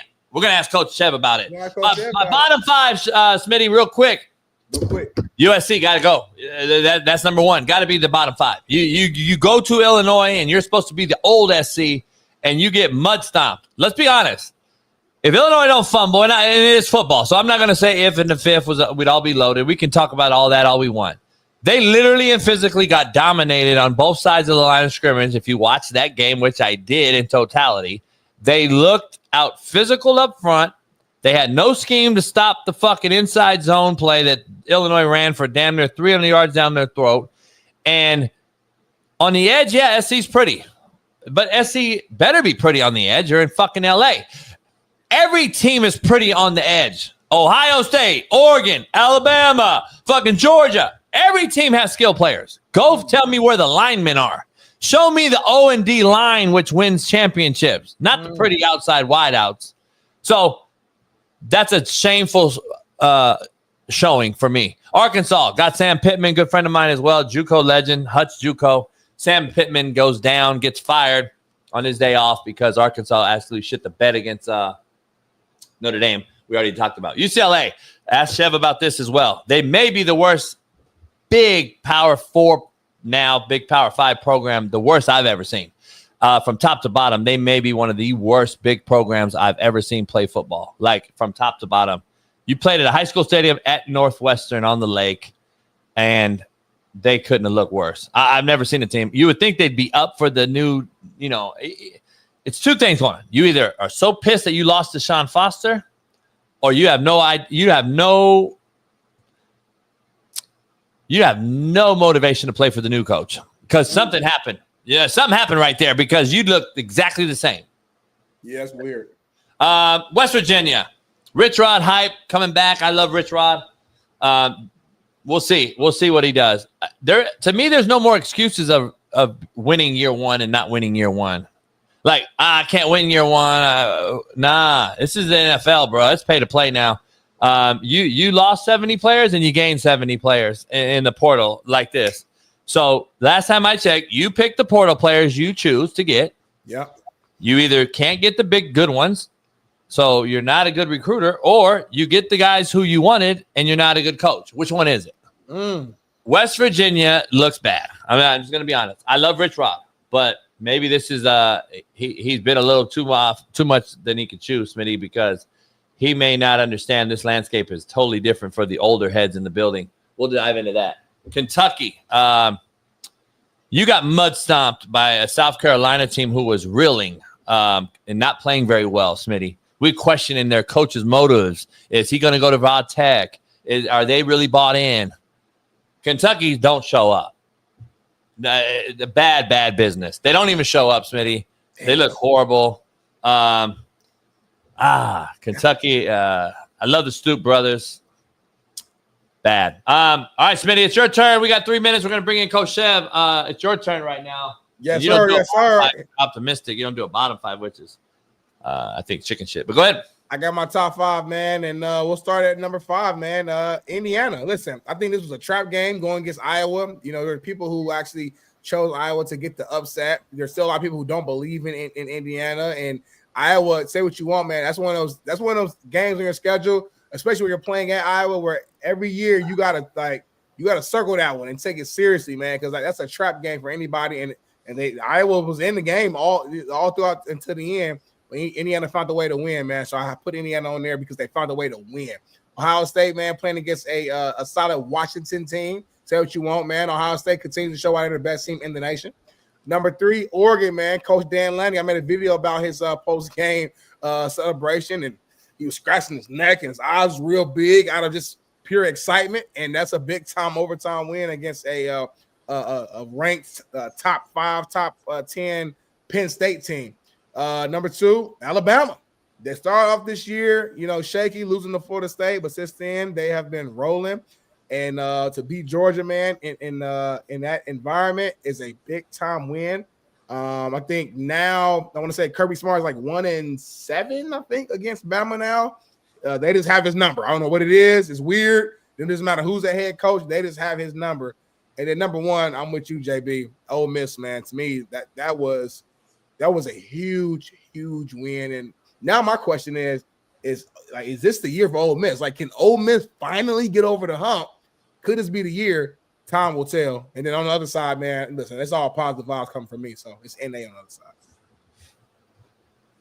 side. There's a few teams that I would have on my right on the cusp. I would have Virginia, of course, beating Florida State, but it happened to be on Friday, and it's a little bit removed now, but they did a hell of a job, and they beat Florida State. I also think Florida State is who they are. Number 2, I think BYU going to Colorado, getting that win done without the players, losing their quarterback literally weeks before the season, and then playing with a guy who wears number 47 has to be on the top. I don't know why you showed me that face. And then I don't know you know about it. All right, go ahead. And then shout out to the young 47 out there. I don't know what 47 means. There's speculation that could be how many he cracked in the dorm. But anyway, that's a whole nother story. We'll dive into that.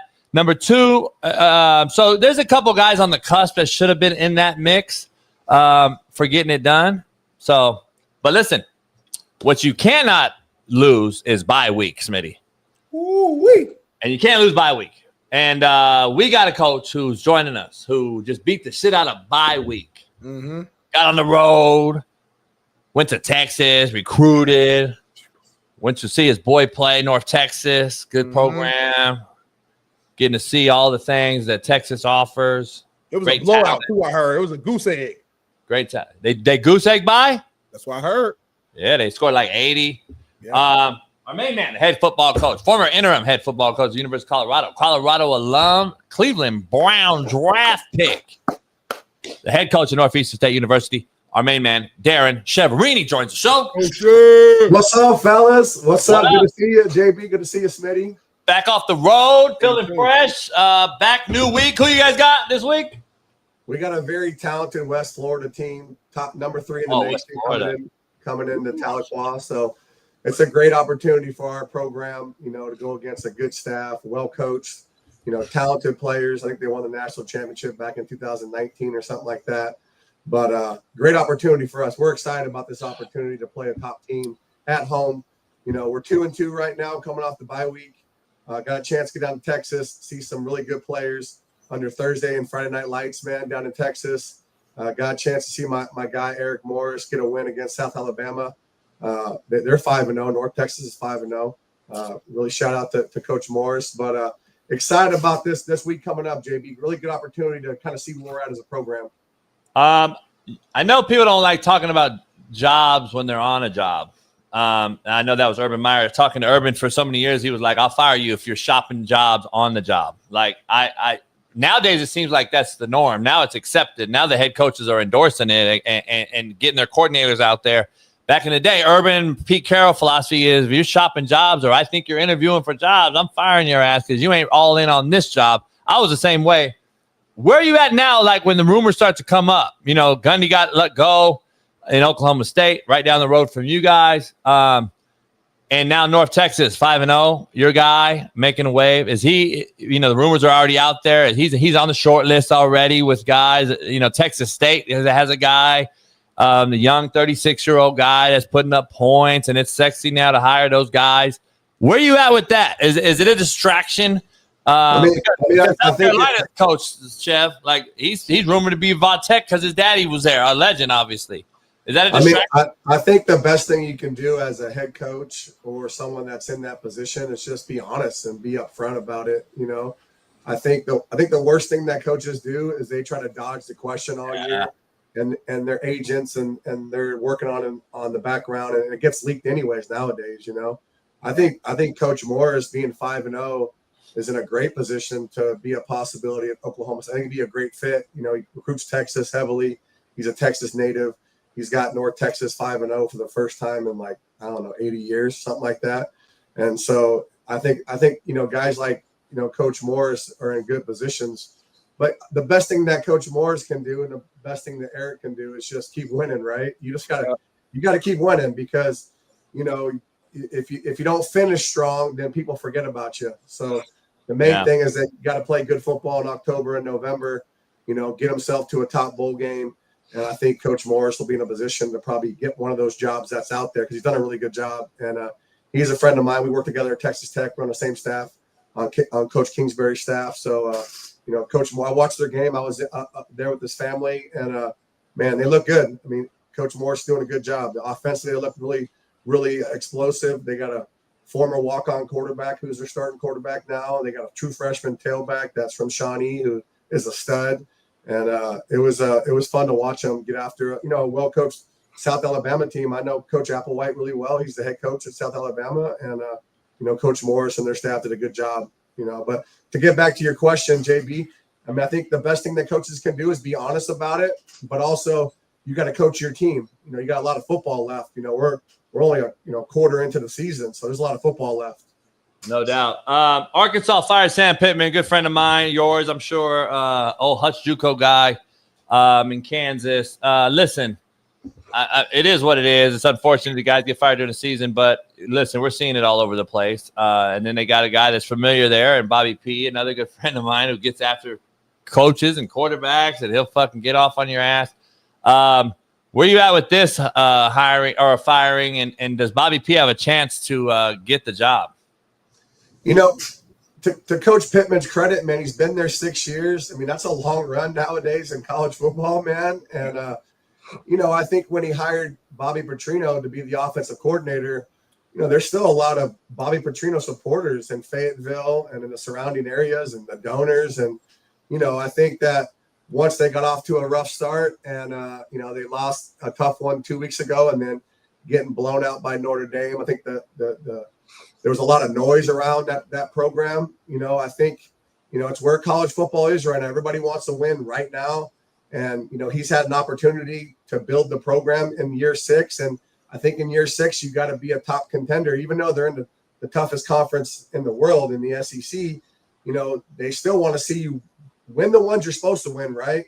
And then, against nationally ranked opponents, you got to keep it close and have a chance to win. So I think, it is what it is in today's college football, man. I kind of saw the writing on the wall when they lost one, 2 weeks ago. I think it was to Memphis, I believe. They lost that game, and when I saw that, I'm like, yeah, it's going to be tough for him to survive that. And so Bobby P., Chev, if you haven't heard, he's already he might be coming after some of your coaches because he fired everybody at Arkansas this morning. Yeah, I saw that. I saw he made a bunch of moves on the defensive staff, and I'm sure Coach Petrino, he's looking at it like this. Look, if we go out there and win some games, I can be the full-time coach. I've already won here. I've shown I can win in Fayetteville. I've shown I can win at a high level. I was there. He was there for 4 years, and obviously, he had that scandal that got him out of there. But he's a proven winner. He's a proven play caller, and so I'm sure he wants to have an opportunity to be the full-time coach. And this is an audition for him. There's 7. Well, he's got 8 games left. Well, he's 5 games in, so he's got 7 games left to kind of show he's the guy. Yeah. So I'm sure he's looking to make the moves he wants to make to be the head coach, if it's his program. So, and it is his program right now. Nah, no doubt. No question. By the way, that was Lamar Jackson's head football coach, Smitty, in college. So he knows how to coach Qs. He knows how to get it done. Lamar in Louisville was fun to watch, if you remember, back under Bobby P. Good friend of mine, Garrett McGee, was on the staff, recruited Lamar. And listen, he may be leaving Belichick and going back to Bobby P. if Bobby P. gets that job. So anyway, Smitty, I don't know. We got to dive into Colorado with Chev. Yes, we do, man. Colorado, they start off the game strong, scoring 2 quick touchdowns, and then from there, man, BYU started to slowly come back and ultimately win the game, man. Coach, what was your take on this 24-21 Colorado loss right here that they took? You know, I got a chance to watch the game. It was a late kickoff. Obviously, I got a chance to watch the whole game. I thought Colorado came out and established the run game. You know, I saw they had some wildcat stuff down by the red zone. You know, I thought they got away from what was working for them. They should have kept with the run game, kept running the football against that BYU defense, keeping their offense off the field. Then I thought they just missed some opportunities. You know, they had situations where they were in good field position. You know, they were up 14, I think, to 3 at one point, and had a chance to go up 21-3. And then I think, you know, Salter took 2 bad sacks in a row and put him in bad field position, had to punt the football. But I just feel like that Colorado's still trying to find their identity. I just don't feel a sense of confidence with the team. You know, you're going against a freshman quarterback in Bachmeier. I mean, heat that kid up, man. Get after him. Don't give him time in the pocket. Don't let him sit back there on 3rd down and 17 and get a chance to run for almost a first down in the 4th quarter that, you know, really kind of put the game away for them. I really feel like that CU is still trying to find out who they are right now. I don't feel a lot of confidence with the program, a lot of confidence with the players. And in my opinion, I mean, they're 2-3. I still believe that, you know, Salter has not been just a great player for Colorado. Like, let's play the young kid. Let's give Juju a chance to get in there and show if he's the guy of the future, because I just don't see it right now, JB. I don't see it, Smitty. I just don't see a very talented team. They're not going to be a 10-win football team. You know, they're hoping to probably make a bowl game right now, sitting at 2-3, and they got some tough games coming up down the stretch. They're 0-2 in conference play, and to me, they're still trying to figure out who they are offensively. Don't seem to have a rhythm there, and then defensively, got to stop the run, man. Just have not been able to consistently stop the run against anybody, and it's showing up in every game. So it's concerning to see where they're at right now, sitting at 2-3 and losing games they probably should be winning. Deion's 15-15 in his tenure there. He's 500. I continue to see the head coaching blunders, I guess, and I think that's continuing to discuss that's experience. I don't know what else it is, unless it's just guys that don't want to tell him or scared to tell him. But I don't see anyone on the sideline talking about anything when it comes down to game management towards the end. Chev, they took a timeout to punt. You can't do it. Like, not in a game like that. You cannot take a timeout, run the clock, and think about what you're going to do. Take a timeout only to punt it. You go for it then. Like, it doesn't make sense to burn a timeout and punt the football. Like, yeah, I definitely think that there's definitely, JB, been some. I mean, I've seen it too. The time management's not been very good. You know, I think they need to get someone to help them in the box, and like, that's your role. You're, you know, either go hire someone from outside. Yeah. And put him in that position to be a time management guy with timeouts to help, you know, Coach Prime on the headset, because I see it too. They're wasting their timeouts and they're not using them when they're supposed to be using them. And that just comes down to experience too, JB. I mean, that comes down to experience, and then being in those situations over and over as a coordinator, being in those situations over and over as a head coach. And, you know, when there's some steps been missed in the process, that's probably going to happen. But then go hire someone to help you do that. You know, I think they have the resources to go do that. You know, I've noticed that too a lot, man. They got to do a better job with the time management of knowing when to use timeouts, when not to use timeouts. And, you know, it's just, they're kind of reeling right now as a program. I mean, I can tell. I watched a little bit of Coach Prime's presser after the game, and he's obviously highly frustrated.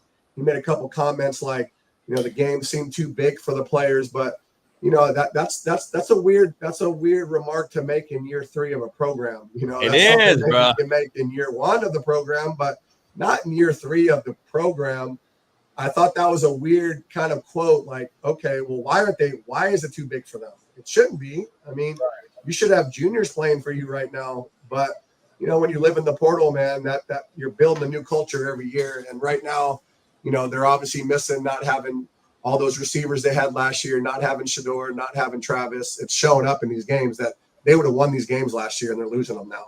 Yeah, because Shador and Travis saved them a lot of moments, because they had close games like this last year. But the difference is Shador was clutch. He's going to drive down the field. He's going to find a way to score. game-winning touchdown, boom. They don't have a guy QB right now, at least with Caden Sauter, who has that it factor. So now they're losing all those close games, and it's looking like it's about to be a 4-win season at best. Yeah, but it's a lot more macro to me than that, because you guys Colorado goes in and gets Salter, but you play the guy Schaub or Staub or whatever his name is. You didn't need to go get him then if you thought Staub was going to be a guy that possibly could start. You go get the freshman, the young kid, of course, as a recruit, but I don't get it. And now that tells me that were we all in with this kid during the spring and the offseason, or were we shuffling 3 guys and now we're playing? Like, seems like a mess there to me. But let me ask you something bigger scale, Chev. Like, we see the Colorado management, time management issues. Last night I saw Green Bay have it in the NFL, and I've seen multiple teams across the board continue to screw up time management, clock management. I thought Green Bay damn near should have. I mean, I don't know how lucky they are, and I don't understand if Jerry Jones don't fire the clock guy in Dallas for that game to have a second left on the clock. That's crazy to me. I've never seen at-home clock manager allowing that not to tick off one more second. That ball should have been kicked, or I don't get it. Time management in coaching, period, seems to be crazy. I've seen it all over the NFL, college. Is there something bigger going on that I don't know about? Well, I think what I guarantee you what happened was, LaFleur they probably had 2 plays called. Like, they knew that if they worked those situations a lot in the NFL, and we did it when I was a player. I guarantee you they had 2 plays called in the huddle, and the call was, hey, if the clock's running and we get a completion, here's the next call. The issue was they checked the ball down. They checked it down, and the clock's running. There was about 17 seconds on the clock. But you could tell that once the guy got tackled, that they were trying to get the communication of getting lined up, because it looked like the play was already called, because they weren't signaling anything. They were already setting up to run the play. Yeah. The problem was they took too long to line up on the play, and then they snap it. And luckily, Jordan gets the ball off pretty quickly, and he tries to throw a dart in there. But they got extremely lucky. They could have easily lost that game. But I guarantee you they had 2 plays called in the huddle.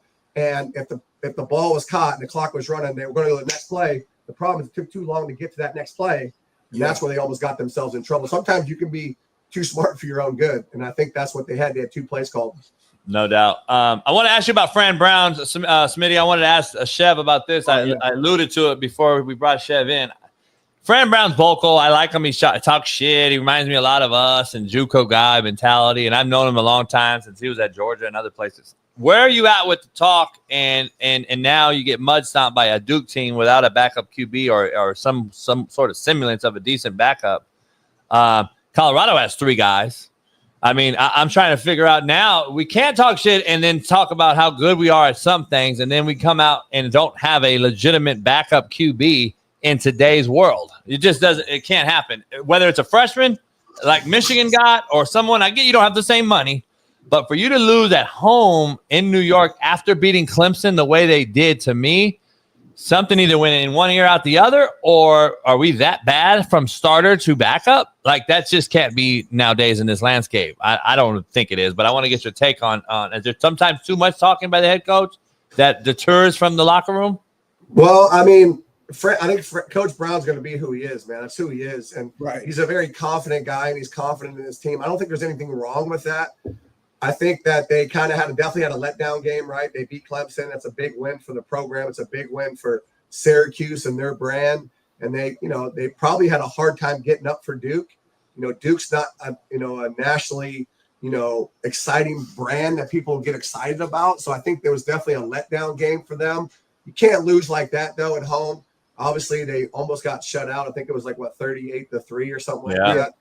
It was something like that. So I do believe that I do believe, to your point, JB, it's hard to have a really good backup in today's portal world, because once you decide on a quarterback, or once you go out and pay money for a starter in your program, no one else wants to go there and be the backup, because they know they're not going to play. Exactly. You got to go high school, right? You got to get a young kid right out of high school, right? You got to have a high school kid that you can, JUCO. like a Buckmeyer, like BYU did, right? When Retzlaff had the issue and had to leave, Buckmeyer was there. But you have to have a young guy.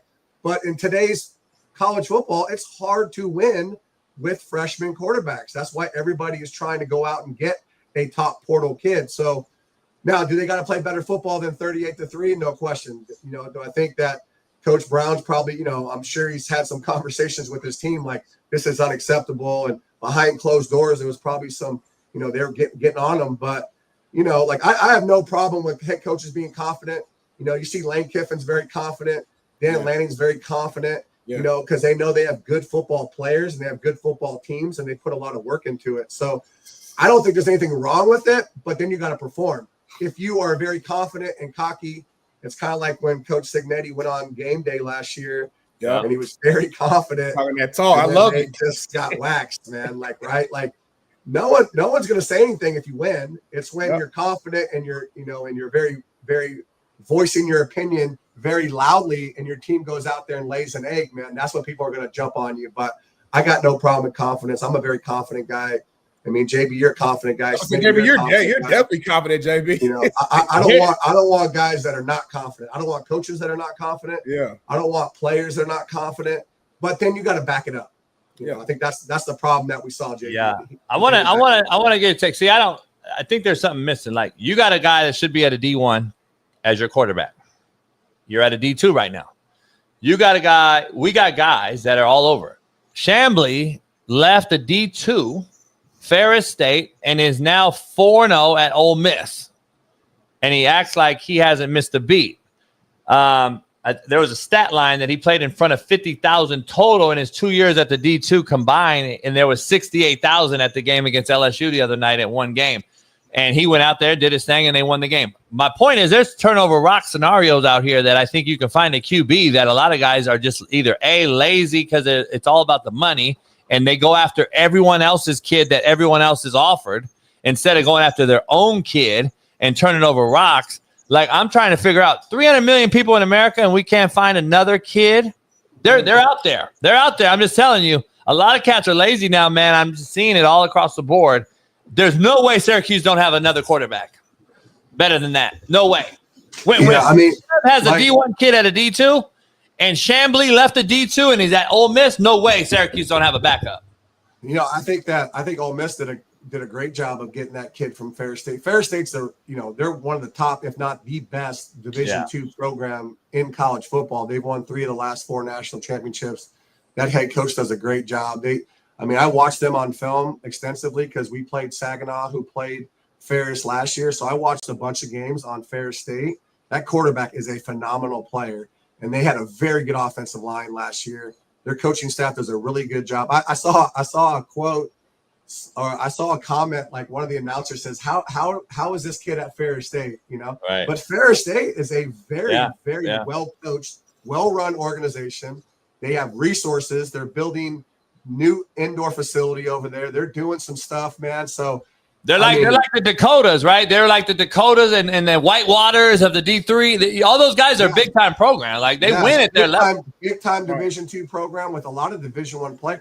I mean, I think both their offensive linemen are both at Division I school. I think one's either at Michigan or somewhere. I mean, they have Division I players at a Division II level, and that's why it's very important for the Division I schools, the Power 4 schools, to not overlook the talent. Because just because they're in the portal and they came from another Power 4 school doesn't mean they're a good player. There's a lot of bad football players out there. You got to do your homework. You got to evaluate film. You got to make phone calls and get background information on them. You got to do your homework as a Power 4 school. I think sometimes people are lazy and they say, well, this guy played at Michigan. This guy played at Ohio State. He must be a great player. And that's not necessarily the case, because people miss all the time. And people miss on evaluations out of high school. That's why they end up at a Ferris State. That's why they end up at a Northeastern State, because we've done our homework and we've evaluated those high school players, and we're signing and developing good football players. Yeah, I got to ask you a couple games before you get out of here. Oregon goes up to Penn State, whiteout, gets it done. Dan Lanning, James Franklin. The knock on James is he can't get over the hump and beat a team in the top 5, top 10. But I want to just flip it, because Braden Falco, who comes on the show every week, NFL D tackle, he comes on and like, Dan Lanning is the same boat, though. And then last night or Saturday night, it kind of showed that record, and that was Dan's first win against a top 5 opponent on the road, though. So see what I mean? Like, everyone keeps thinking all these guys, a lot of these guys struggle versus these type of games. Like, this is hard to win, I guess is the point, right? Like, it's hard to win. Penn State and James Franklin turned around Vanderbilt, turned around this. Coach is waiting at Maryland for Ralph Region. I've known James a long, long time. Good dude. It just seems like it's the anomaly, man. He can't get over the hump. I don't know what it is, but Lanning finally got one last night or Saturday on the road. What's your take on the knock on James Franklin? I mean, my take is, and he said, I saw his presser. I saw Coach Franklin's presser. He says it's not the narrative, it's the facts. I mean, the facts are we have not won the big games when it matters. I think he's 1-11 against top 10 opponents, top 10 Big Ten opponents. That's not a good stat, for Penn State, which is a blue blood of college football. And so, I mean, Coach Franklin knows it. His staff knows it. They got to win those games, especially at home. Okay, like if they would have lost that game in Autzen, okay, maybe you get a little bit of a pass, but you can't lose that game at home. And the issue was they fell behind in the game. They were down pretty much the entire football game, and they started playing a little bit of offense at the end to get them going, to get them in the game. But man, they looked bad for a good portion of that game. And I thought, Oregon's defense did a great job for the majority of the game. And then, damn sure Coach Lanning knew he had to win that game too, because his knock was they had not won the big games, right? They had a great run last year and then get blown out in the Rose Bowl against Ohio State. And so, I mean, it's hard to win. I know that. I'm a head coach. I'm a former Power 5 coordinator. It's hard to win, but you have to find a way to win. And if you can't be 1-11 in top 10 games. If you're 5-6, okay, you win some, you lose some. I can take that. Right. But 1-11 is going to get people going, well, maybe we got to look for someone else. It's kind of like the whole Ryan Day conversation last year, right? Well, Ryan Day can't get over the hump, right? He's got this great record. He never loses, but then he loses to Michigan. And then, like, okay, where are the big wins in his career? But then they go and they win the national championship. He gets an extension. And now, okay, we're back, right? Even though they lost to Michigan last year, they won the national championship. And the narrative changed on Coach Day, right? So it's just like coaches at big-time programs got to win big-time games. That's just what's got to happen nowadays. And to that point, I'm sorry, real quick. Do you feel like if Penn State, if they don't go on and make like a deep playoff run and make it to a 90 this year, do you think Coach Franklin might be out of there? I don't think it depends. I think if they get in the playoffs and then, because if you remember when Coach Day lost that game last year, you remember what the athletic director said? Like he said, we're going to wait till after the season. We're going to see what happens in the playoffs. And then he got an extension, right? So I think the same thing's true for Coach Franklin. I mean, Coach Franklin's a hell of a coach now. Don't get it wrong. Oh, for sure. The guy, he built programs at Vanderbilt. He's won everywhere he's been. But he has got to show a deep playoff run. Now, do they have to win the national championship? I would say no, but he's got to make a playoff run. He's got to get in the playoffs and make a run at it, win a playoff game, right? Especially with the expanded field, he should, and win a playoff game and then get to that final 8, maybe final 4. And I don't think he goes anywhere. But if they have an easy exit in the playoffs, man, then it gets people saying, well, maybe we got to do something, Here's the thing, like people, the grass is always greener until it isn't. Like, you go ahead and try to get another guy in there and not have this success and have 2 years of rebuild again. You're going to say they're going to rebuild. You don't need to rebuild at Penn State ever, in my opinion. But you got to get a guy that just the it factor. There's only a few Urban Meyers and Nick Sabans. I'm just being honest. Like, they don't fall off trees. It's very difficult. And look, they got UCLA. We'll talk about in a second before you get out of here. They lost. They got UCLA, Northwestern, Iowa, and then you got Ohio State, Indiana, back-to-back. And then you end it with Michigan State, who's on the up, and then they're not very good still. But then you got Nebraska and Rutgers to end it. Penn State, it could get real ugly here if you lose get held down against an Iowa, who's not going to be easy.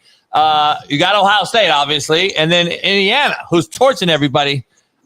It could be ugly for James Franklin if you lose 2 of those 3 games. I'll be honest, and that's how crazy it sounds right now, but that's what it is. I mean, that's just like the SEC, right? The Big Ten is a tough conference, and if you don't have good players and good coaching, you're not going to have a chance.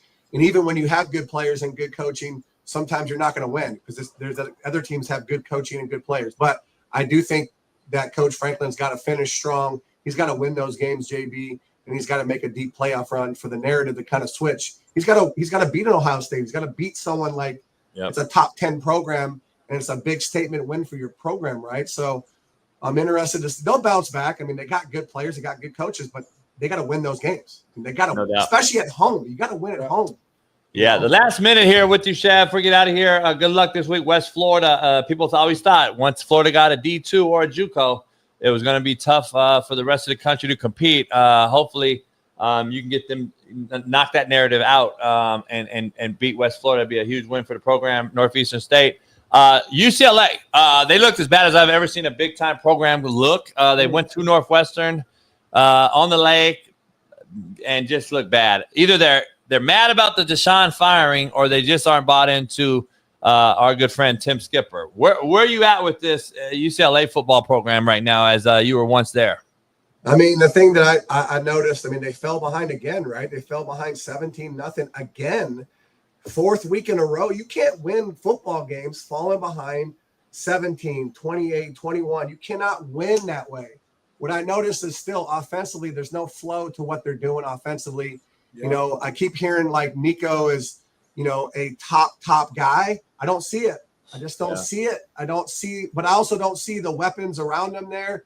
And, you know, like to your point, JB, I mean, they're in a tough spot. And like, you know, Tim Skipper's in a tough spot too because he's the interim, right? And those players don't really know Skip. I mean, Skip got there like right before the season started. He was like the special assistant to the head coach. It wasn't like he was a full-time assistant and the full-time assistant got elevated. And so there was relationships, right, with the staff, with the players. And so it's going to be a tough job for Skip. Skip's a good football coach, man. He was the interim at Fresno State.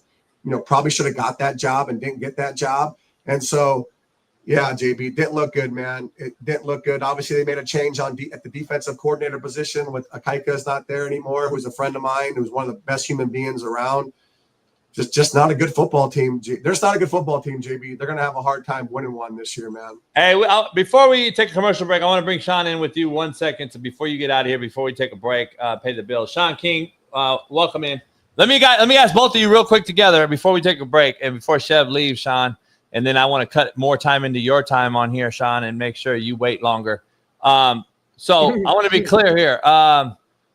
Chev, you're a head coach and the play caller. I've been the same thing. Shaun's done the same thing. Not only coaching the offense, calling the offense, head coaching. I've been telling everybody that Lincoln Riley struggles at this. And from the head coaching perspective, I tried to learn as well. I'm a victim, or I'm not a victim. I did it. I actually been the same guy. And then I learned to start delegating. He scores as an offensive-minded coach and doesn't realize that the defense is on the field too often. And he lost 3 games last year that I watched him do it specifically. Michigan, Minnesota, and Maryland. He lost again the other night doing the same thing against Illinois. I don't believe this team is back. I don't believe they're the old SC. I've been saying that. Until we figure out that you got to be a team manager and CEO as a head coach and not just a play caller, I wanted to get your perspective before Shaun. How much offense do you work on during the week versus defensive staff, class checks, grades, weight room, the head coaching shit? Like, I don't think people realize how much he's got to be 75% offense, 25% program by the way that he calls offense. Like, I'm just looking at it as outside looking in. That's just my opinion. I want to get you guys' take on it. You know, I think in Coach Riley's defense, you know, they had a chance to win in that game late in the fourth quarter. Obviously, they scored probably a little bit too quickly and gave Illinois a chance to go down the field and kick the field goal. But to get back to your main point, JB, you know, I think as a head coach, you want to hire good coaches, right? And Danton Lynn is a heck of a football coach. I work with Danton Lynn at UCLA. He's one of the brightest young minds in football. He's a great defensive play caller. The issue that USC's having is they can't stop the run. They cannot stop the run. And, you know, Coach Riley's won 3 Big 12 championships as a head football coach doing the same kind of system. The issue is he's at USC, right? It's a blue blood, and they want to see you compete for national championships, not just compete for Big Ten titles, right? And so I think that they got to keep developing their defensive front. And I think that Coach Len will get it fixed. But for what I'm watching, JB, they're getting pushed around in the trenches, man. They're not winning the line of scrimmage on either side of the ball. You know, I think that Lincoln's having to be really creative on how they're scoring points. And they're doing some trick stuff that shows that maybe you're a little overmatched in the trenches. But, you know, I think Coach Riley's a good football coach. The guy's a proven winner. You know, he's got to get some more horses in the trenches to take the next step. When USC was very dominant, they could run the football and they could stop the run.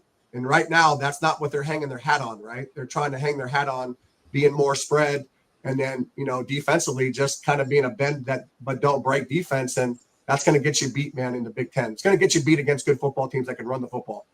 Yeah. Shaun, what's your take, man, on this just not specifically SC, but I guess just head coach. Like Sark does it, Lane does it, Chev does it.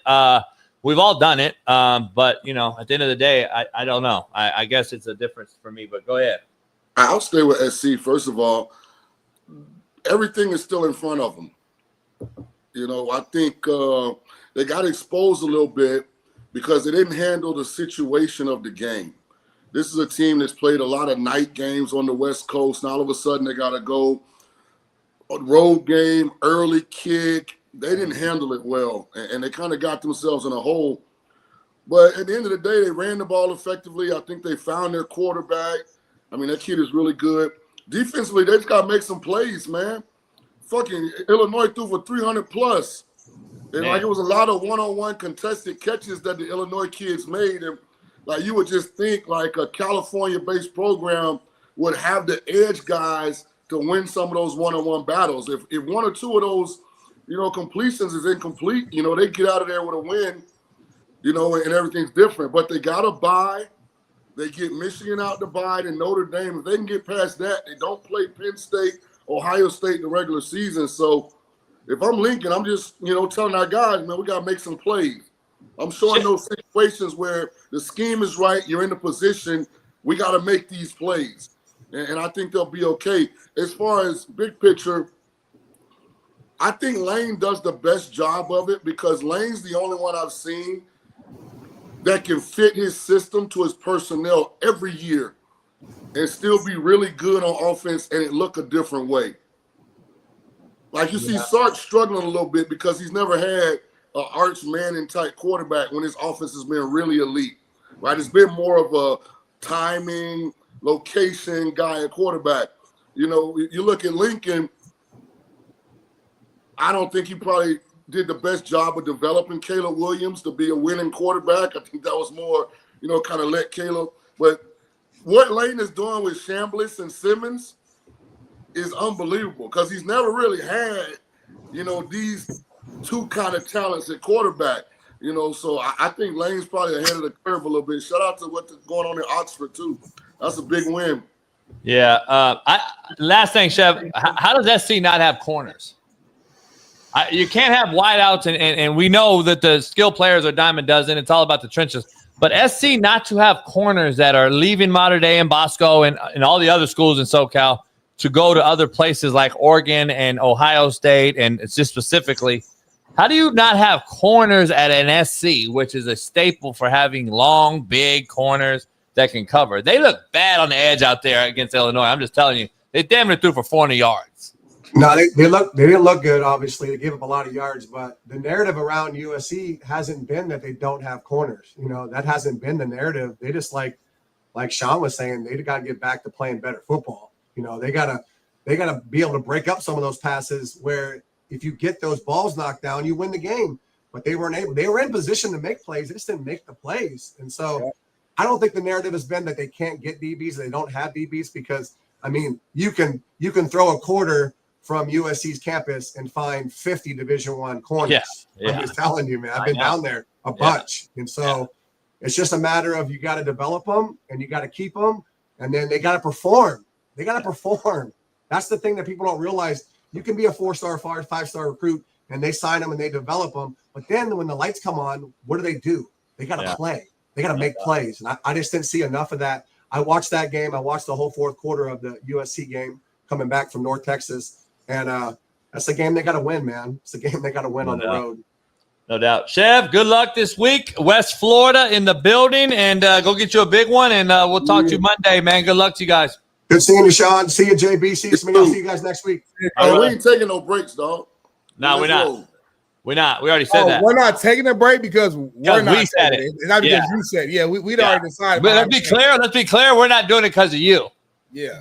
We already agreed that we're not doing it out of respect for the show and the audience, that we're going to just grind because Smitty and I are just fucking grinding 3 hours. Yeah. We don't get the respect, I believe, that we should. No, not at all. But we're going to go. I got this and this. Hey, man, listen. Do I got to pat myself on the back, or you going to start this off with giving me some credit? Well, let's bring you in the right way real quick. We're not doing a commercial, but we did want to at least show you your quick intro real quick. So let's show Shaun the right way. I'm a member now. I don't need the intro. We good, Bailey. Let's get right in. Let's get right into me. I damn near want to remove him off the show. Smitty. Yeah, I'm like pissed now. Like he think he running shit. Let's get into me calling Virginia versus Florida State last Friday. We also want to get. We also make sure though we got to also. Since you like to be a hypocrite, and not call out Ryan Clark and all these other ones, I want to make sure. Is Ryan Clark? Does Ashton Genty still not have the it factor? Ryan Clark, defender, Shaun King. I never agree with anything. All right. Ryan Let me ask you this. All right, let me keep going now. You also make sure you talking. You came in here, Big Willie, with Virginia, but you also lost the chat a bunch of money with your Cade Otton bet. Because that motherfucker was shitty, just like Baker Mayfield, like I've been telling you, is shitty. And that goddamn Bucs team is shitty. So make sure you address the chat and tell him, don't ever listen to anything Shaun says DFS-wise again. Hey, Bailey. Go ahead, Shaun. Hey, Bailey, when I asked you to write all the games down last week, did you? No, I'm talking players. Do we have a recap? I'm talking players. You told the chat, because the chat DM'd me all weekend. They said Shaun King told me Cade Otton, and I roll with Shaun King, and I love Shaun King, and he fucked me, and I lost $100,000 is what someone told me. Hey, so bets aren't emotional. Your unit size should be the same for every bet. So you're telling me he needs 1-800-GAMBLER? If you lost $100,000 on Cade Otton, yes. Or you need to put us on game on what he's doing to be able to bet at that size, so we can get some of that cash flow. Bailey, did you keep the? You were 3 for 3 for the weekend, weren't you? Shaun? Yes, I was. Yeah, they're ragging you for your DFS. He was 3 and 3 or 3 for 3. In my side bets, I was 3 for 3. Yeah, 3 for 3, meaning you didn't miss any bets. Right. Some people are saying you were 3 and 3, meaning you lost 3 and won 3. That's why I asked you to write. That's why I asked you to keep track. Well, I'm gonna make a list from now on. From Fridays, I'm just make a list so we can just say the list. That would be easier. Because I know I made a bunch of money this weekend. So, but that's because you oftentimes you say stuff on here and then you go. No. Where it gets confused is because we do the segment where JB asks my opinion on all those games. I be trying to tell people I'm participating in the show. That's not what I'm betting. Can I be honest? That's why I try to differentiate between like what I'm betting and the list of games. Because JB put that graphic up, right? Yeah. And went down all those games. I thought I was clear when I told those people this is not representative of what I am wagering on. You weren't clear. Let me be clear. Tread lightly, dog. I want to be honest. We got a lot of stuff going on, and so we're going to start the show with you in a non-emotional way. We're going to go right into my top performers of the weekend so we can get you to grade those. Okay. So my top performers of the weekend, it could be player or team, Shaun. I got to roll Patrick Mahomes, Shaun. It hurts my heart, but I'm torn here because I want to try to be honest and straight down the line shooter when I discuss these things. But he looked good throwing the football. He actually hit his back foot, planted. The ball came out on time. And then on the other side, Shaun, I'm like, damn, this is the worst Ravens defense I've ever seen. So I don't know how to grade that, but I'm going to roll with it. Dak Prescott actually looked good last night without CeeDee Lamb. He had Shitbird Pickens, who still dropped the ball or two, but performed when it mattered. And then I got Puka. I think he's the best wideout in football. I don't even think it's a debate anymore. He's got the best ball spinner, getting them the ball. He leads the league in every category. He might break about 3 more records this year. I got him as a top performer. And then the Jacksonville Jaguars, which happened to be my lock upset pick of the week against the 49ers because I knew Brock Purdy was coming back. But what do I know? Grade those right there. I don't really have an argument. You skipped over Aaron Rodgers. Yeah, he looked all right. I would probably not have him above Puka and the Jaguars. How would you have Aaron Rodgers above Puka at 13 catches for damn near 200? No, you have him at 3 and Puka at 4. Oh, no. Yeah, I got you. Yeah. I'm saying I wouldn't have Aaron above Puka. Yeah. I got you. No, I actually didn't grade him. I just, to be honest. The list isn't representative of, okay, I got you. I kind of just put the top 5. The only guy that I would argue that's not on there with, I agree with Smitty's list, is Ashton Genty, I believe. 3 touchdowns and did what he did, but they lost. All these guys won or tied, right? So they lost is my only reason for Ashton not being on the list. I don't have a problem with your list, but I have a problem with your rankings. No, your hypocrisy. Okay. Because you're going to say you don't have Ashton Genty on the list because they lost, but you got Dak Prescott on the list and they didn't win. No, I said it either tied or won. They tied though. They didn't lose either. But JB, I got one for They didn't lose either. And by the way, if he don't ball out, they lose. So what do you? A tie is an L, homie. We athletes, we competitors, bro. Ain't no fucking tie. We lost. We went in with a mission to win, and we didn't get that, Shaun. I'm with you on this one. So let me ask you a question. No Jackson Dart thought process. No, he was shitty. I watched the game. My eyes work. Shit, that motherfucker was shitty. He won with his feet. And he didn't win with his. He threw 100 yards. Shaun, stop. I do like his swagger and his. Listen, what I'm saying though. Like sometimes it's the energy that uplifts the team. It is. I hear you. What was the difference between what Jackson Dart did and what Jalen Hurts does almost every week? Nothing. Jalen Hurts is horrible. But we've been saying that though. So that's not a. But we got a small sample size versus a large sample size. Let's this guy start a couple weeks here, and then we'll get some film on. Hey, let me ask you something, Shaun, because I want to be clear here. Because Smitty just was hypocrite too just now to defend your hypocrisy. Smitty was a hypocrite. Let me break it down. Why? I'll spell that word. Let me break it down. Why? He said Dak Prescott, a tie is basically a loss. If you listen to all the post-game pressers, who was the team and the guy sounding like they lost, and who was the team that sounded like they won? Go. Micah Parsons was pissed. He said that was basically a loss. They were upset, blah, blah, blah. Dak and Jerry Jones are like, hell yeah, like they won, right? Well, guess what? That's why Dak's on the list, because they don't win without Dak's performance. That's all my point was. And they didn't lose. They tied, which is a gay rule by the NFL, not my rule. The NFL has a problem with overtime, Shaun, which is a bigger picture here, which I wanted to dive into with you a little bit. Tell Ruben to get out the camera, man, before ice comes. God damn, Ruben just keeps forgetting he's live on a big show. Man. I keep forgetting he really over there. Like the thing that's really getting me, Shaun, too, is he's walking so nonchalantly as if he's like we're not live. Like he's just doing it. He's just getting Doritos and fucking cookies and tacos, and he's making no eye contact with the camera. He's not listening to us. He's like he's just walking and looking. He don't give a fuck. He don't care. All right, Smitty, he has to go outside, homie, and mow. He's got to mow 3 of my neighbors' lawns today, homie. He's getting ready to go. Why is that racist? Hey, Smitty, back to this loser's mentality that JB has developed all of a sudden. Like, what the fuck are you talking about? Dallas has such a low ceiling. You know what? They didn't let Michael Parsons just completely dominate them in a primetime game, and they got out with a tie, so they were happy. Green Bay was pissed off because we lost to this shitty ass fucking team. I'm just going off of your guys' takes. By the Bears. I mean, you guys sound like you guys say mediocrity is the new excellence. You two guys say mediocrity is the new excellence. I'm just going off your takes. You said. No, I've created the saying. I made that saying. JB would be in the locker room post game like, I trademarked that saying. Yeah, I trademarked that. We tied with them. And you know what's sad, Smitty? He actually came on the show today and thought that was a hot take. He really I'm a big up Dak. He prepared for that. And he really thought that was his take of the day. But you know why? It was so hard for him to actually acknowledge that Patrick Mahomes has been and is the best quarterback walking the face of the planet that he had to put some deflective type material on there. So let me big up Dak because people will gravitate to the Cowboys. You know that Skip Bayless, Stephen A. Smith type shit, right?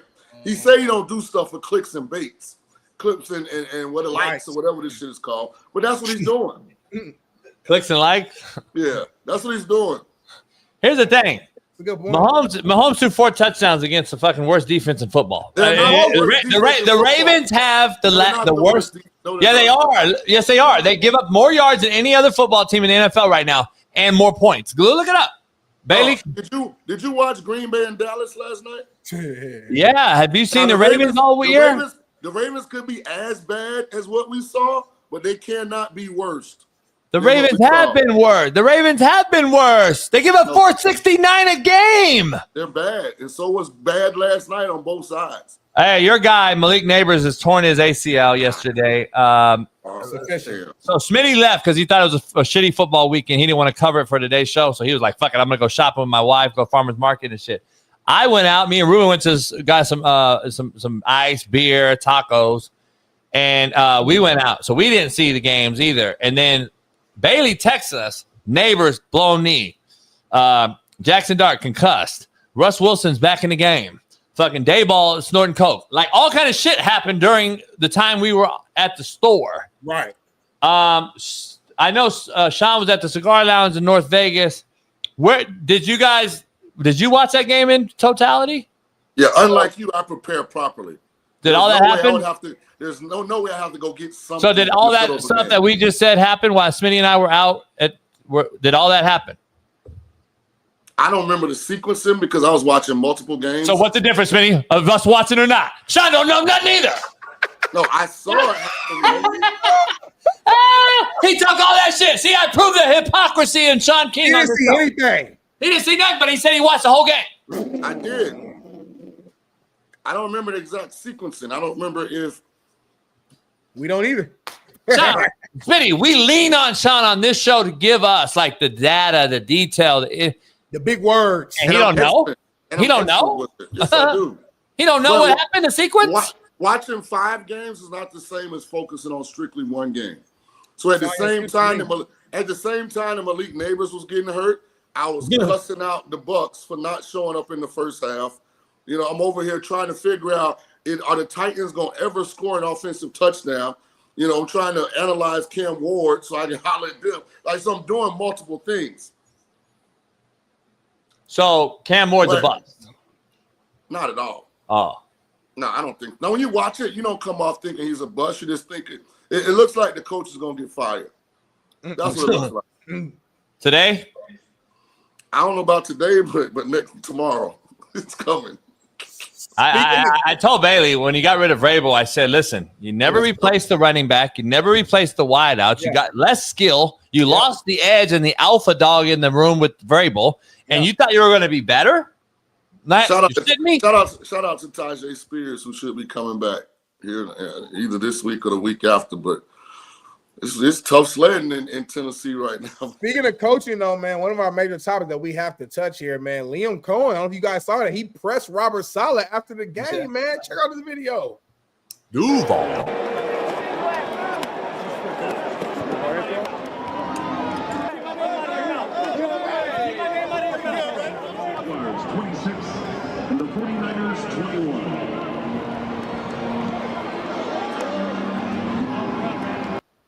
Shaun King, that's your guy, former Buck coach. Walked up to him after the game, after getting the win, and said, "Keep my name out your fucking mouth. Keep my name out your mouth." And walked off, homie. You like that, Shaun? I mean, I love the energy, but what I'm infatuated with is the intelligence to say it after there's barriers between you and Rob. The intelligence. Hold on, real quick before you keep going. Let me translate that.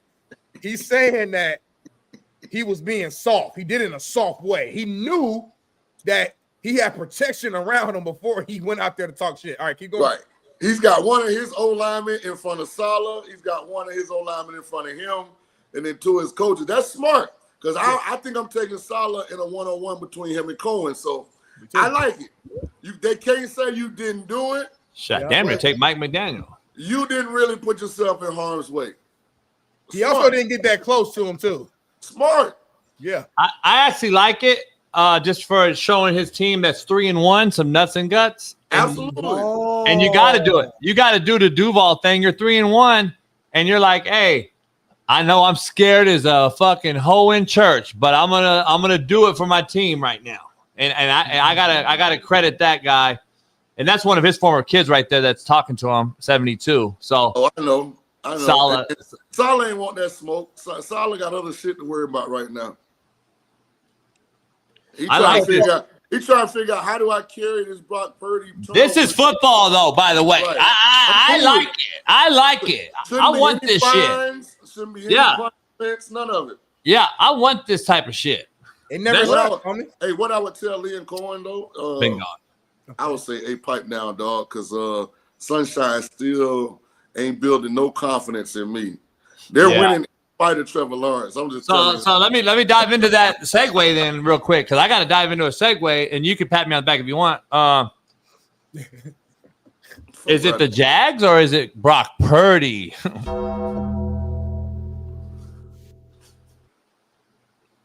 Duval. I mean, Jacksonville, what they beat Houston, they beat San Fran. Who they beat in week 1 when they had the big weather delay? Was that Carolina, I think? So they really don't got not that anything's easy in the NFL, but I gotta see them. You didn't answer the question at all. Because I didn't think your question was that hot. I wanted to, you didn't answer the question at all. Did they beat a good team, or is it because they have Brock Purdy over there? Because Mac Jones wouldn't have lost to the Jags. But that's Mac Jones. That's why I didn't dive into that, because I knew you was going to say something ludicrous. How's it ludicrous? He was undefeated. How's it ludicrous? He's undefeated. He makes $800,000 a year. This other guy makes $52 million a year. How's it ludicrous?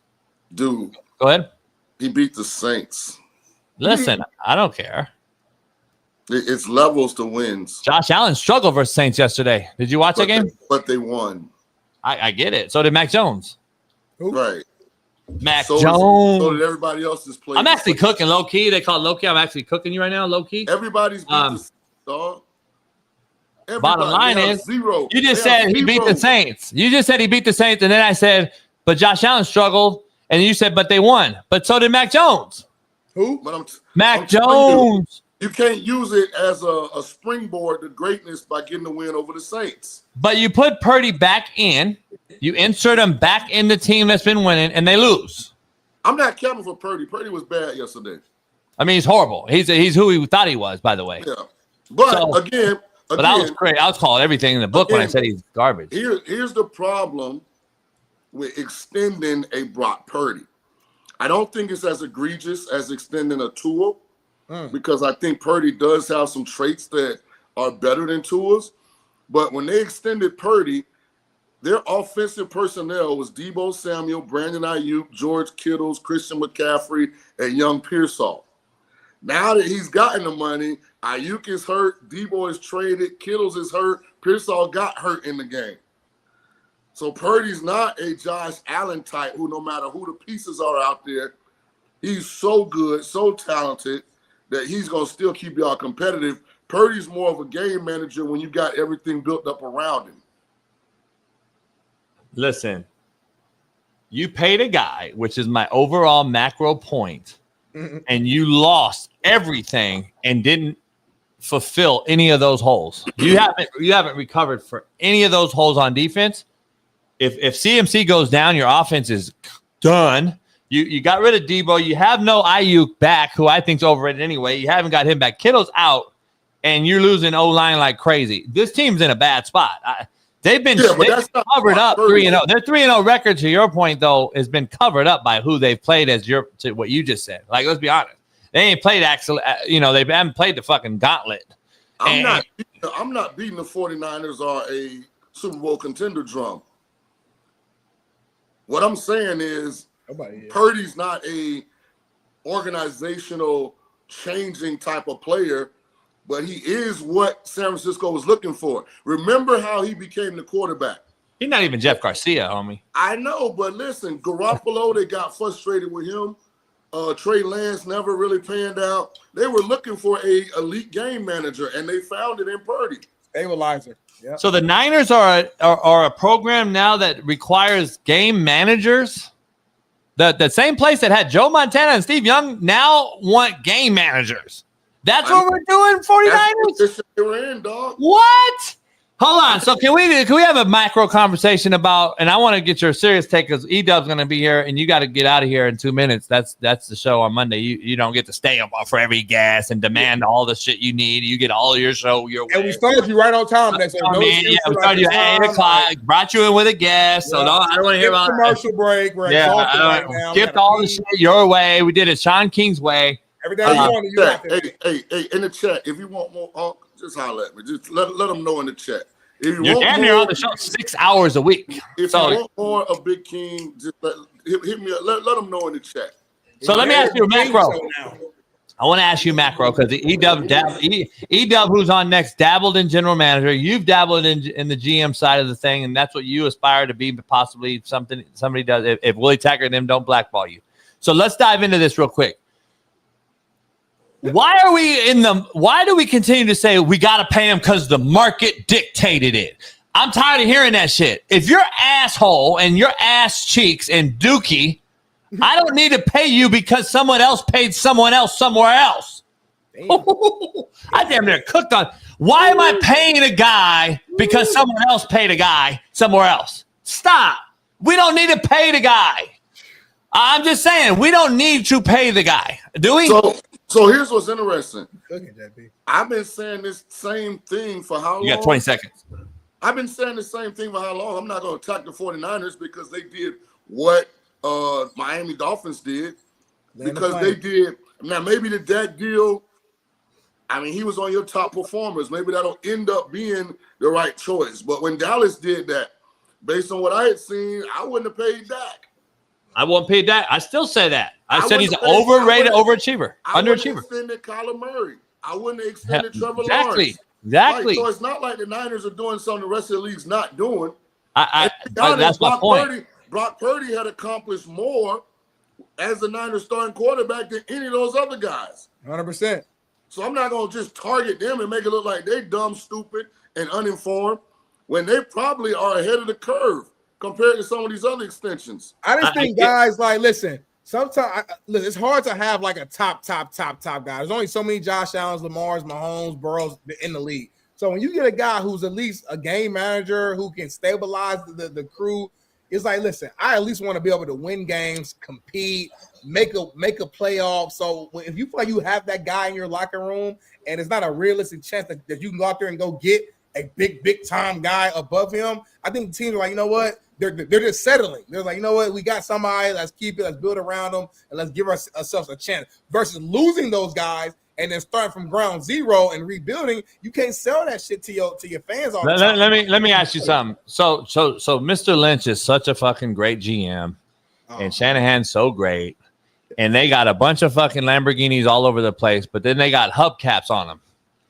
And I've been saying this. They put a hubcap on a Lamborghini, and we're calling these guys so great. They have no quarterback, Shaun. They haven't had one in I don't know how long, and yet they're the greatest. Come on, man. The Rams went out and got Matthew Stafford and won a Super Bowl instantly. They filled it. How many Super Bowls have Lynch and Shanahan been to, and compare that to every other? I don't know. I mean, they lose. They lost all of them. I don't know. I don't remember how many you lost. I don't remember the Bills when they lost 4 in a row. I don't remember. They lost. You just said it, though. They lost 4 in a row. Yeah, because it's national news now. It's 8:30. The time I'm compensated for is coming to a close. Before I leave, I do want to say 2 things. Shout out to the chat. The chat made it crystal clear that they want more of Big King. If you go and check it out. And secondly, you as Big King on the show, but hey Bailey, who's Big King? Hey Bailey, check something for me. When we had the girl on Friday, somebody in the chat keeps asking, did I send her a Starbucks card? What was our bet? Hey, I think she only lost SC game. Okay. If I owe her, hey Bailey, if I owe her a Starbucks card, hit me up offline so that I can get her that. I don't remember exactly what the wager was or what, none of that. So just send it to me or JB, and one of us will send it to her. Wow. Should be over the house this weekend. Anyway, we'll talk to you, Shaun. We'll see you next. Last thing, Shaun, right here. It says one of our big time fans says, "Please get Shaun out of here. I'm tired of losing money." So I'll close. Why you got a mask on? You fat I'm fuck. not gonna, first of all, get a mask that fits. I mean, you look like you're about to suffocate yourself, or either I can't fat and body shame nobody because I'm a little bigger than I used to be. But get a mask that fits. That motherfucker looked like he was on Mortal Kombat. Hey, all right, Shaun. We'll see you on Wednesday. Peace. All right, man. Well, now we got Super Bowl champ. It's time. This guy got suspended, and his team went out and still won the game. That's called culture, homie. This guy won a Super Bowl. He was at a place that has an overrated quarterback, Lamar Jackson. He was there, and he did a hell of a job there. And he was at a place with what?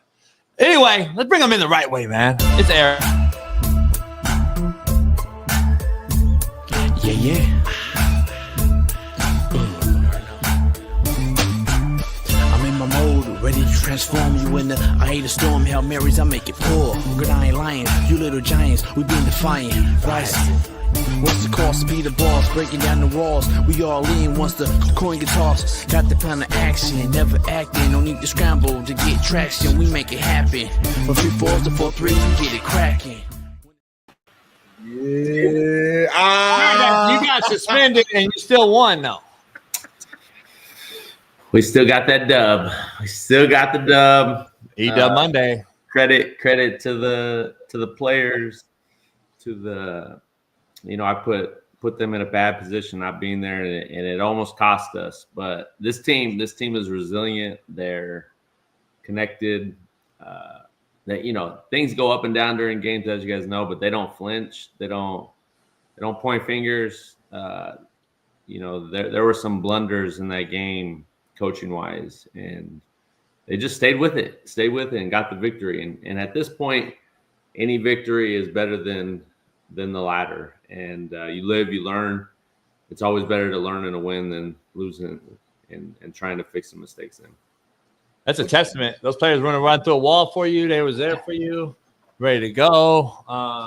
Players win games. What you wearing right now? What? I could rep the Chargers or Ravens. So had to show the Rams today. Why you couldn't wear the Ravens or the Chargers? Remind us real quick. They didn't get the job done. You could wear Utah today. Utah got back to playing Utah football, so we were 50% this weekend. The Colts. I was impressed with the Colts. Now that's a real team. The defense. Yeah. Daniel Jones outside of 2 throws, right? Yeah. Like he played really well. The running game, but the Rams. There's just something about them this year, man. Like their defense, they're just. They played together. The offense finally got clicking. I thought going 3 series in a row with not a first down in the second half, I thought that was going to be the difference of them losing the game. Locking shit up. Shaun, Edub, Shaun made me remind you. He wanted me to do a fact check because we had an argument, and I said, if anybody knows about being suspended, it's me. I got suspended 5 times.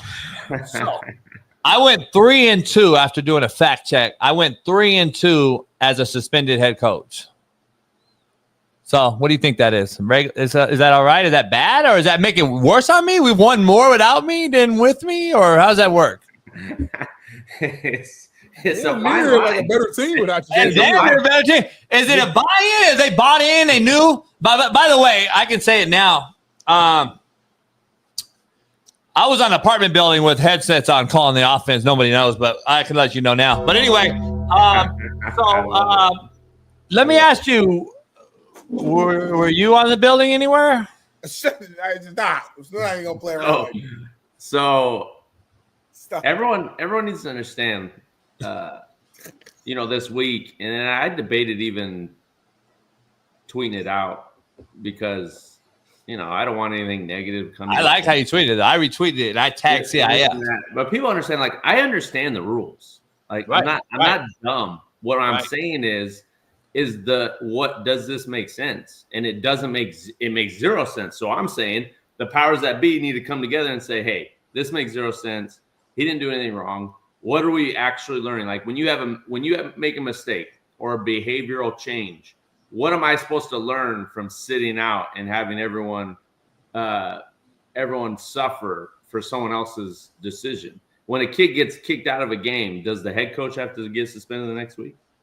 So since my assistants made a mistake, not even egregious, didn't yell at the refs, didn't do it. They had it out from us from the beginning. That was the reality of it. You know, being an ex-pro player, some areas don't like that a head coach is the NFL, so they try to remind them who's boss out there. And what people need to understand is I don't care about anything other than the kids. So when it's about the kids, I don't need the notoriety. I don't need the attention. You said it. But you just said it. You just said it right there, by the way. That's why they don't want you there, because they don't care about kids. At the CIF level, they don't care. And I'm not going to bash them with you on the show. They don't care about kids. I'm just talking administratively. No administration, in my opinion. NCAA, NFL, they don't care about the kids, which are the players ultimately. They don't care about them. They don't understand what we have to do 24/7, 365. Like, they don't get those calls. They're not taking calls at 3 a.m. if some kid gets, something bad happens to a kid or something like that. They don't get the call. We do. They don't care. That's the end of the day. They're the judge, jury, and executioner. And it's unfortunate because the kid suffered, not anyone else. If they have their rule, Rob Wygott at the time, who was the commissioner, I had to go sit down with several times. If your rule is to film the sideline for fights, for anything else, so we can watch when its suspensions come down, then why can't you look and say, all right, there is no way that's a suspendable act, and let's pick it up and let's do what's best for the players. Now, if this guy's a raving lunatic like JB and he's whatever, cool. I'm cool with that. But don't do it to a guy that's not even doing it egregiously. Like, that's just crazy to me. Exactly. I mean, I don't know. It's for my entire career playing, I've always respected the game, respected my opponent, and especially respect the refs. Like, they have a hard job to do. I go out of my way to make sure that they feel comfortable, that I am on their side. I don't yell. I don't even at this point in my coaching career, when a call happens and I know it wasn't the case, I don't even argue it. I just move on to the next down, because what is actually the point? I'm not going to get the overturn. And they're just going to get more mad at me. And so, but there are a lot of refs out there that do treat me great and treat our program, but it was from the onset, they had an agenda, and the agenda was for us to lose and to get me disqualified somehow. And they got the problem is now there's even a bigger target on you because you won. You defeated their purpose, and now I didn't work. Yeah, so that's the crazy part. Now I got to walk on. He's a culture builder. Fuck. Oh, gosh, get him out of there. Kids like them. Only 30 of them are there, but they sure win. Unbelievable. All right, Edub, let's dive into the weekend. Your Utah Utes got it done. Go to West Virginia, get it done in a big way. College football was crazy this weekend. Oregon goes to a wideout, gets it done. Dan Lanning. SC. Is Franklin ever going to get on the hot seat for not his record against top 5 teams, top 10 teams, top 25 teams? It's a losing record. Like, if you're Penn State and I want to win a championship, is he – I mean, I don't know the guy. I don't know anything about him. I just look at what's been done, right? And he could be the greatest guy ever, and the players love him. But the reality is he can't beat anyone really good. And so, is that okay for Penn State? Is it okay going 10-2 every year and not beating a ranked team? Like, that's what they do. Let me ask you this: is there so the Zandusky thing, Joe Pa passes after that happened, and then Bill O'Brien takes a lame duck situation over and kind of kept it afloat, does a decent job there, and then James Franklin rebuilds Vanderbilt, gets the Penn State job. Is there a pass because of all that, you think? And is why they're not firing the guy so quickly? Because who are you going to really get? Who's really going to go in there and do the same or keep him in as a top 5, top 10 playoff team like he does? Like, I guess the grass is not always greener, but we always want it to be. And then, like, who are you going to replace Dabo with at Clemson? Since you guys want him out of there so bad, please replace the 2-time national champ. There's only 3 of them out there. So go ahead and replace that guy. Like, we do that often, though, don't we? Well, yeah, I mean, it's nature. Everything you said is relative and probably spot on. It's just my point is, and it's kind of the whole Big Ten conference. Like, why do we keep propping these teams up with play 2 ranked teams in their whole season? They play 3 cupcakes. They play a league schedule that's not very good, and then they play Ohio State and Oregon and lose both games, and then they're still in the playoff. Like, who did you beat? No doubt. I'm with you. That's why I don't like the 2018 playoff. Like, it's ridiculous. But anyway. You know, Ole Miss came out. I mean, there were a lot of good games. LSU flunked,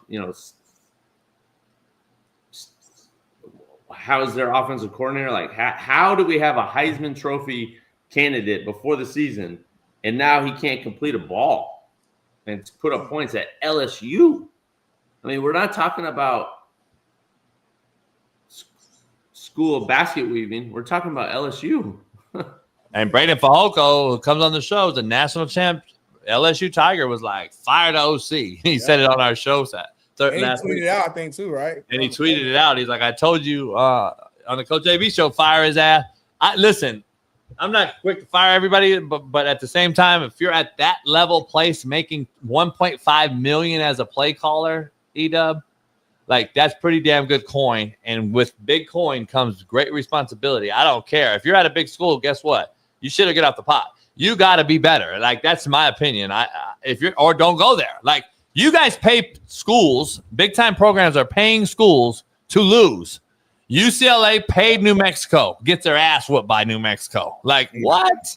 Like, you paid them $1.2 million. We're seeing it all over the place. Notre Dame paid Marshall last year to lose, or whoever it was.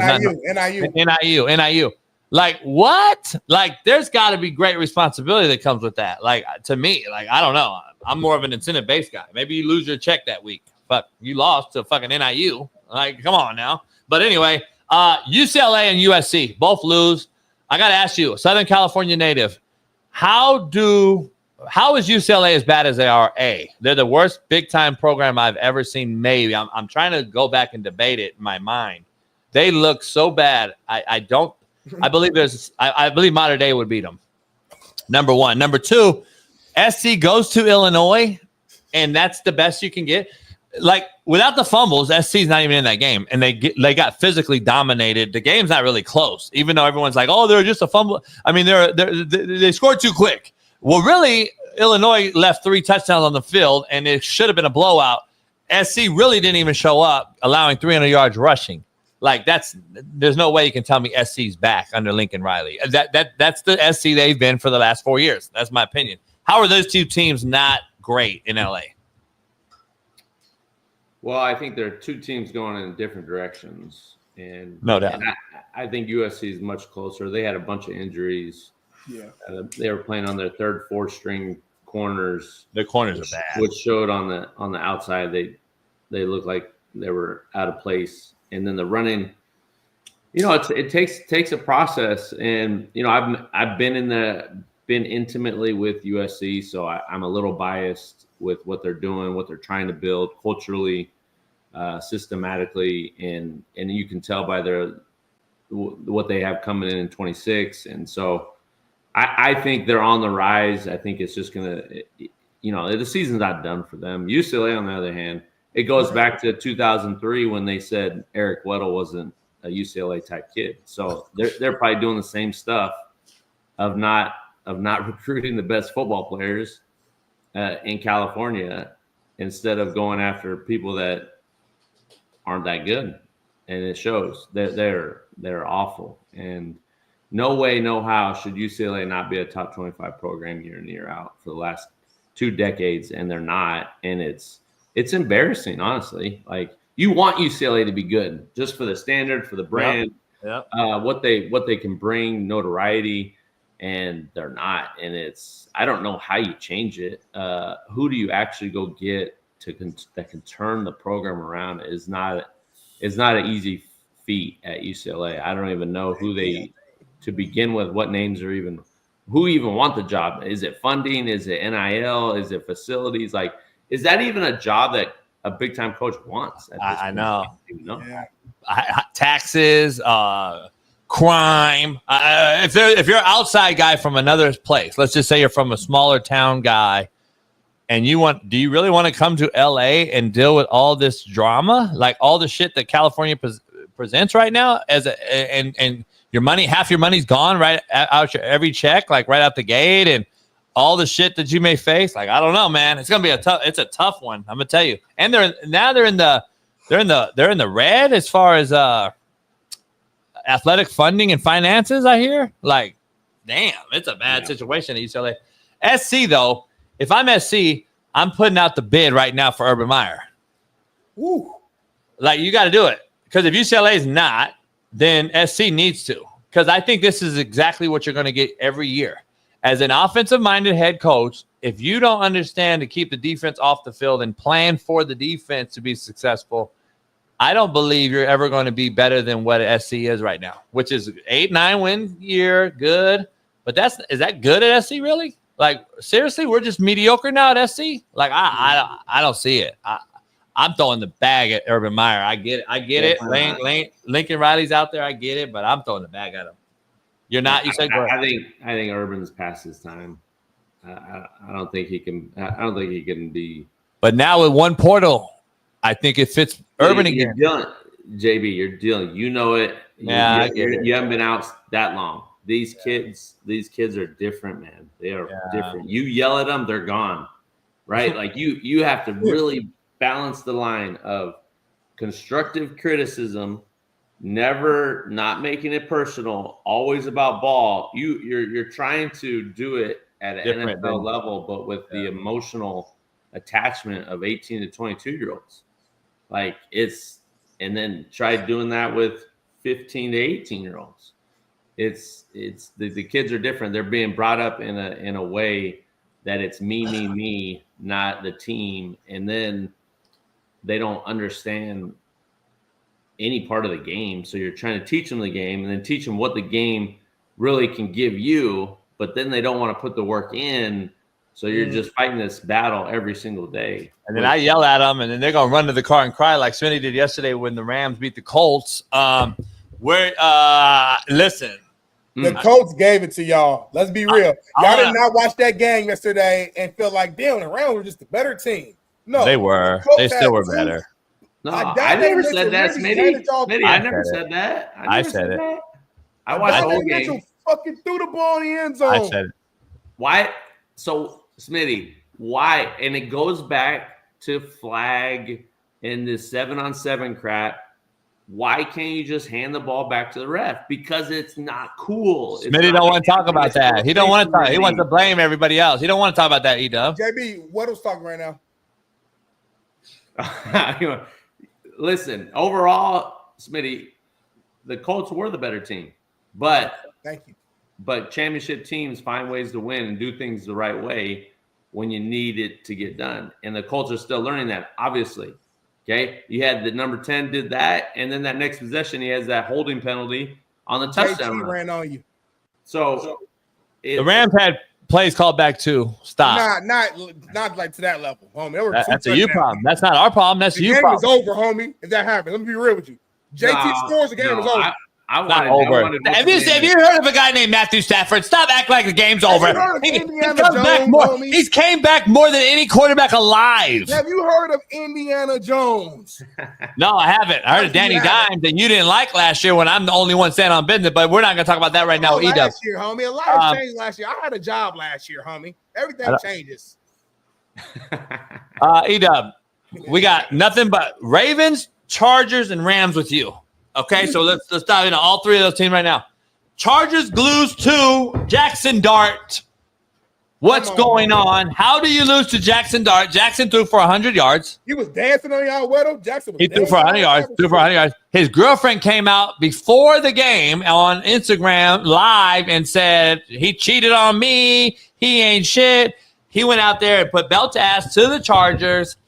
Joe Alt goes down. Now you got no Slater, no Alt.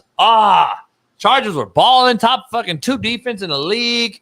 What happened to the Giants who got torched by the Cowboys just a couple of weeks ago? What's going on here, Edub? Is it Fugazi? Is it Fool's Gold? Fugazi. Did they fool us? Did Harbaugh fool us?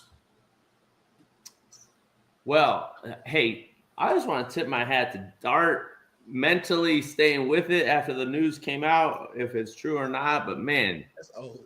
That's old school right there. Hey, I don't care what's going on outside the lines. I got a job to do. So respect to that. Wow. Watching that game, Giants defense is real. Yeah, their D-line is good. I mean, they give up 45 against Cowboys, but they're real. They were running around, making things tough. That, what's his name? Number one had a timely drop in the second half that could have swayed things.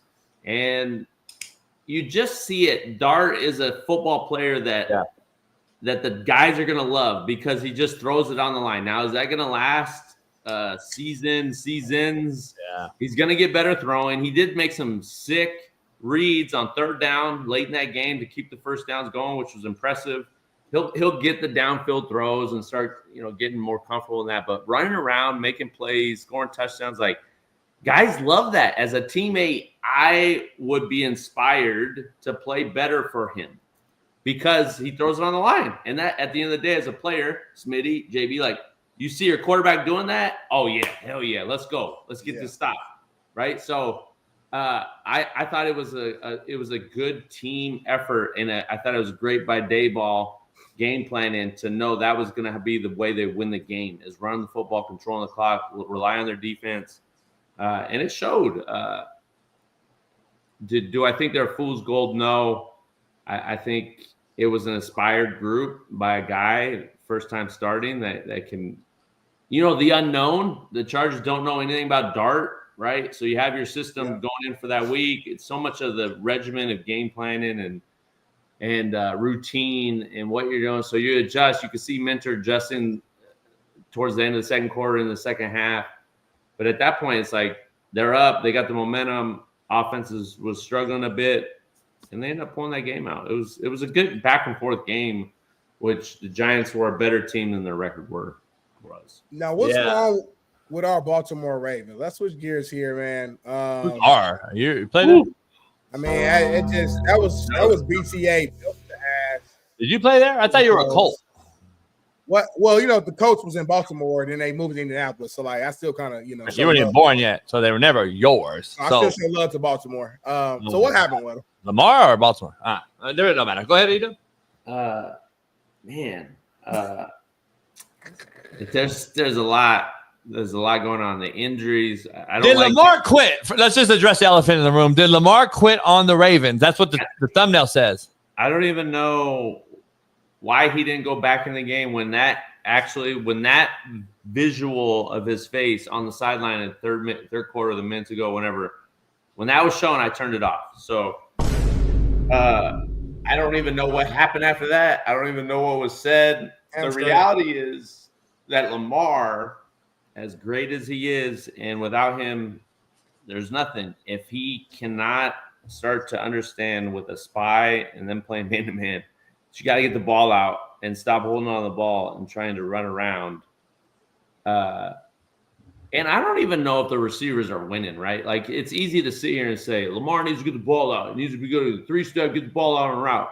And if they're getting locked up, then they're getting locked up, right? So we have to really see that to make that a concrete decision on what he needs to do better. But the defense is hurt. They're in shambles.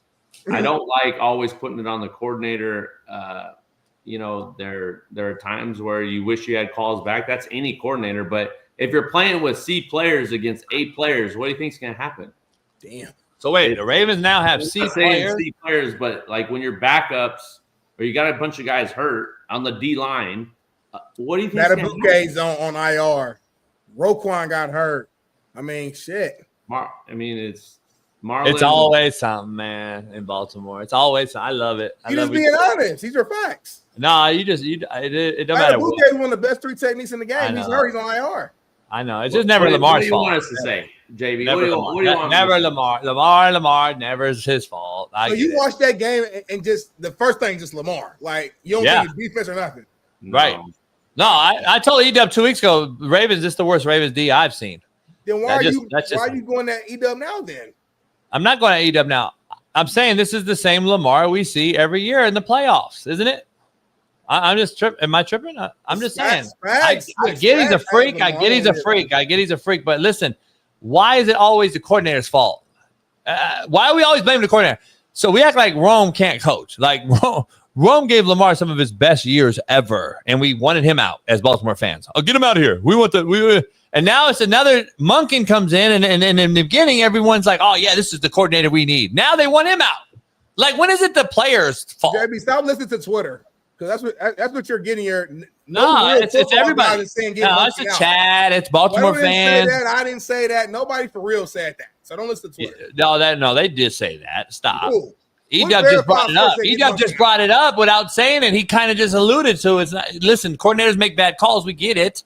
But you can't always ask for the coordinator to be replaced either, homie. Stop. Well, I mean, it's like fine lines, right? You're looking at last week's game, where I do think a coordinator made some wrong decisions on the goal line, not calling better plays to punch that ball in there that could have ended the game, right? And then you flip it over this week. There's always plays that happen, but in my expertise, my point is listen, we're playing a good team that got some guys back, and we're not fully strength. So how do we make this a competitive game? You obviously got to play all three phases connected, right, and play off each other. Our defense isn't playing very well. We're having trouble stopping the run. So offensively, they come out, and this is where it gets frustrating as a coach. And I've done it before. You just try to be too cute, or you try to outsmart yourself. They come out, Derrick Henry, outside zone, boom, 8-9 yards, boom, 8-9 yards, boom, 5 yards. And then they stop running the ball. Like, why are we 8 touches, Edub, 8 carries at Edub. Like, he in that game with the defense, and I'm actually surprised that Harbs didn't put his fingerprints on this, saying, "Hey, Lamar, you may only throw 15 times this game. We're gonna run the ball 50 times. We're gonna shorten this game. That's how we're gonna beat the Chiefs." And that you could have won that game if you'd have done that. Lean on Derrick Henry, lean on the offensive line, but they get away from it, and then it just spirals. So I don't know, man. They're gonna beat the teams that aren't very good. They're going to have a tough time until they get some cohesiveness and get some guys back. But I'm a little nervous. What's our schedule the next 4 weeks? We got a couple easy ones. I looked it up earlier. Let me see. Ravens schedule. You got the Texans at home next. Edub being political. But then, hold on. Then the next week, you're in a little bit of a dilemma because they got the Rams. So I don't know what you're gonna do with that game. I'll let you think about it. I don't know what you're gonna do with that one. But then they got Caleb Williams and the Bears. Then they got Mike McDaniel and the Dolphins. Then they got JJ McCarthy if he's back in the Vikings. That's a win. They got Shador Sanders and the Browns. So Vikings ass. So I guess after the Rams, they got some winnable games. We like winners here. We like the Rams. They won Super Bowl more recently. Edub, let me ask you. We're gonna end the game. We're gonna end the show with a high energy segment. Powered by Valor. So make sure you guys, Valor, I got to send you a case, Edub. I'll actually bring a case to you. Still waiting. I'm gonna bring a case to you and watch one of your, because I got to make it to a game. I come to the game every year. I got to make it to a game. He's a liar. He ain't going to the game. I come to the game every year. Hey, first, before we get to the last segment, what is your guys' take? What is your response when Shador says, "I'm better than half the quarterbacks in the league"? Smitty. I'm gonna say, as a player, we talked about this earlier. No. As a competitor, I don't want any of that. Yeah, answer the question. You always a roundabout way, homie. I like the confidence in this young kid's mindset. He said, "I'm looking across the league. We're seeing some of the quarterback play. Okay. I feel like I can do better than some of what we're saying." Like I said. Okay, Smitty. He's saying, "I'm better than half the quarterbacks in the league." Flacco. I'm not even the backup. I'm not even the backup on my team. So I'm better than Flacco and Gil and Gabriel, number one. I'm better than number one pick Cam Ward. I'm better than Cam Ward, Edub, right? As a player, I'm laughing at this dude because I'm like, dude, you're not even on the roster. Seriously. So, what you're saying that Shador guys are cut before they change the rules. So Shador should be like in his mindset. You're saying Shador should be like, damn, I just suck. No, Shador. What Shador needs to say and should have said is nothing. Yeah, why nothing. is he even being interviewed? Right. Not his fault. So when he gets asked a question like that, he says, "I'm just trying to focus on me and trying to get better. I'm just trying to get it. So when I see the field, at some point, I'm going to succeed." That's what he should have said. Not why are you going to talk about the other half of the league? That's petty. That's like jealousy. We don't, as players, you don't talk about another dude. No, I don't get it. So you're saying I'm better than Cam Ward? I'm better than Jackson Dart? I'm better than Jackson Dart? Smith? I'm better than Cam Ward? That's what he's saying, really. Specifically. I know, but that's what he's saying. You know that. JB, go ahead and move on to our last segment. He said half the league, though. He said half the league. That would be 16 guys. He said you look at half the league. I feel like I can 16 guys, Smitty. Don't say how you feel. He said I'm better than half the league. Don't put words in his mouth, homie. He didn't say that, though. He didn't say that. He did say that. He said I'm better than half the league. I put words in his mouth. He didn't say that verbatim. Go find a clip. Anyway, Edub, last segment brought to you by Valor. It's called If I Said, Edub. And it requires a response from Smitty and you. I hate this segment. And Smitty don't like this segment. I love this segment. If I said the Ravens are not a playoff team, you would be correct. If the defense continues to play like this. That's not what I said. That's not what I said. That's not how you play this game, Smitty. As of right now, I didn't say if Smitty says after I say. As of right now, they are not a playoff team. That's just the Edub did it correctly. Smitty, now you want to redo it, Smitty? If I said the Ravens are not a playoff team, Smitty says you're wrong. That's better. At least you know. Okay. But the guy that played there said no. Wild card. They're gonna figure it out, homie. Wild card. No, they're not. If I said, I do want to say they started slow last year defensively, and they were one of the top 5 defense the last 3 quarters of the season. So it could happen, but it's going to take some work. Go ahead. The New York Giants won Super Bowl with like a 9-8 record when they beat the Patriots. Just letting I know that. Yeah. If I said Edub and Edub only right now. Oh, okay. You're next. You answer the same question, but after. I don't want to answer it now. If I said the Chiefs get healthy, watch out. If the Chiefs get healthy, which they did, they're one of the top 5 teams in the league. The way they played last night.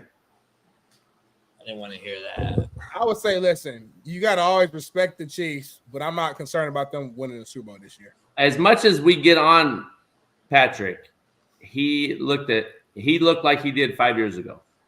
In that game, game against the Ravens, who are the worst defense in football. Yes. Yeah. Okay, so you got to understand who they're playing against, blah, blah, blah. But getting the ball out, some instinctual throws. Hit his fifth step, threw it on his fifth step. That ball has some zip on it too, though. Now, yeah, let's be real.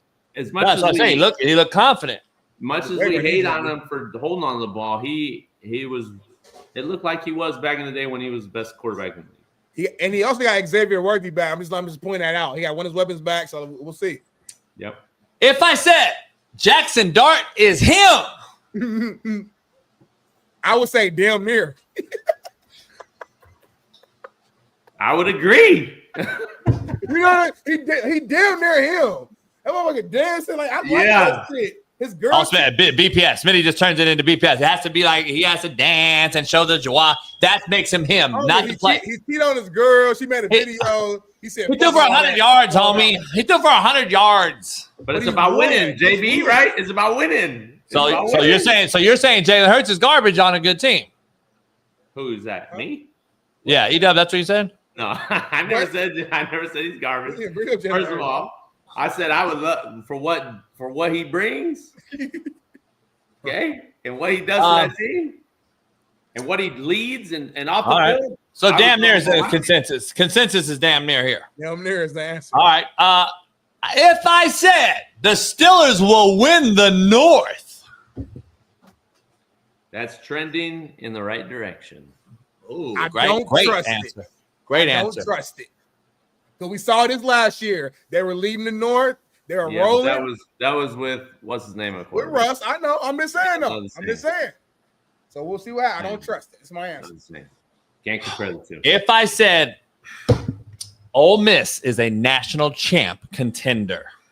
Hell yeah. Hell fucking yeah. I want to bet big on them today. So you're going to make a future bet, Smitty? Right now, you're going to make a future bet on underdogs or on Bet US TV? Well, you got to do Bet US TV because underdogs only for like DFS and for prop bets. So I'm going to go Bet US TV and do a major bet, $1,000 bet that Ole Miss goes to the Natty and wins it all. And then the last thing is to this question, Edub. If I said Landry Kiffin drugged Witt. Drugged who?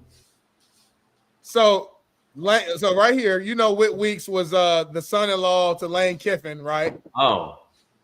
And so drug him. He was throwing up. Yeah. That's her boyfriend. He threw up. He shitted on himself. He had to come out the game. He shitted on himself. He threw up. He had dizzy spells. Yeah. All kind of shit. Yeah. I would concur. I would sign off on that. Yep. And then Lane played him like a fiddle then. When they have Sunday night dinner. After the game. Sunday night dinner, Edub. Yeah, go ahead. Break it down. Like this. That's what Fahoko said to say.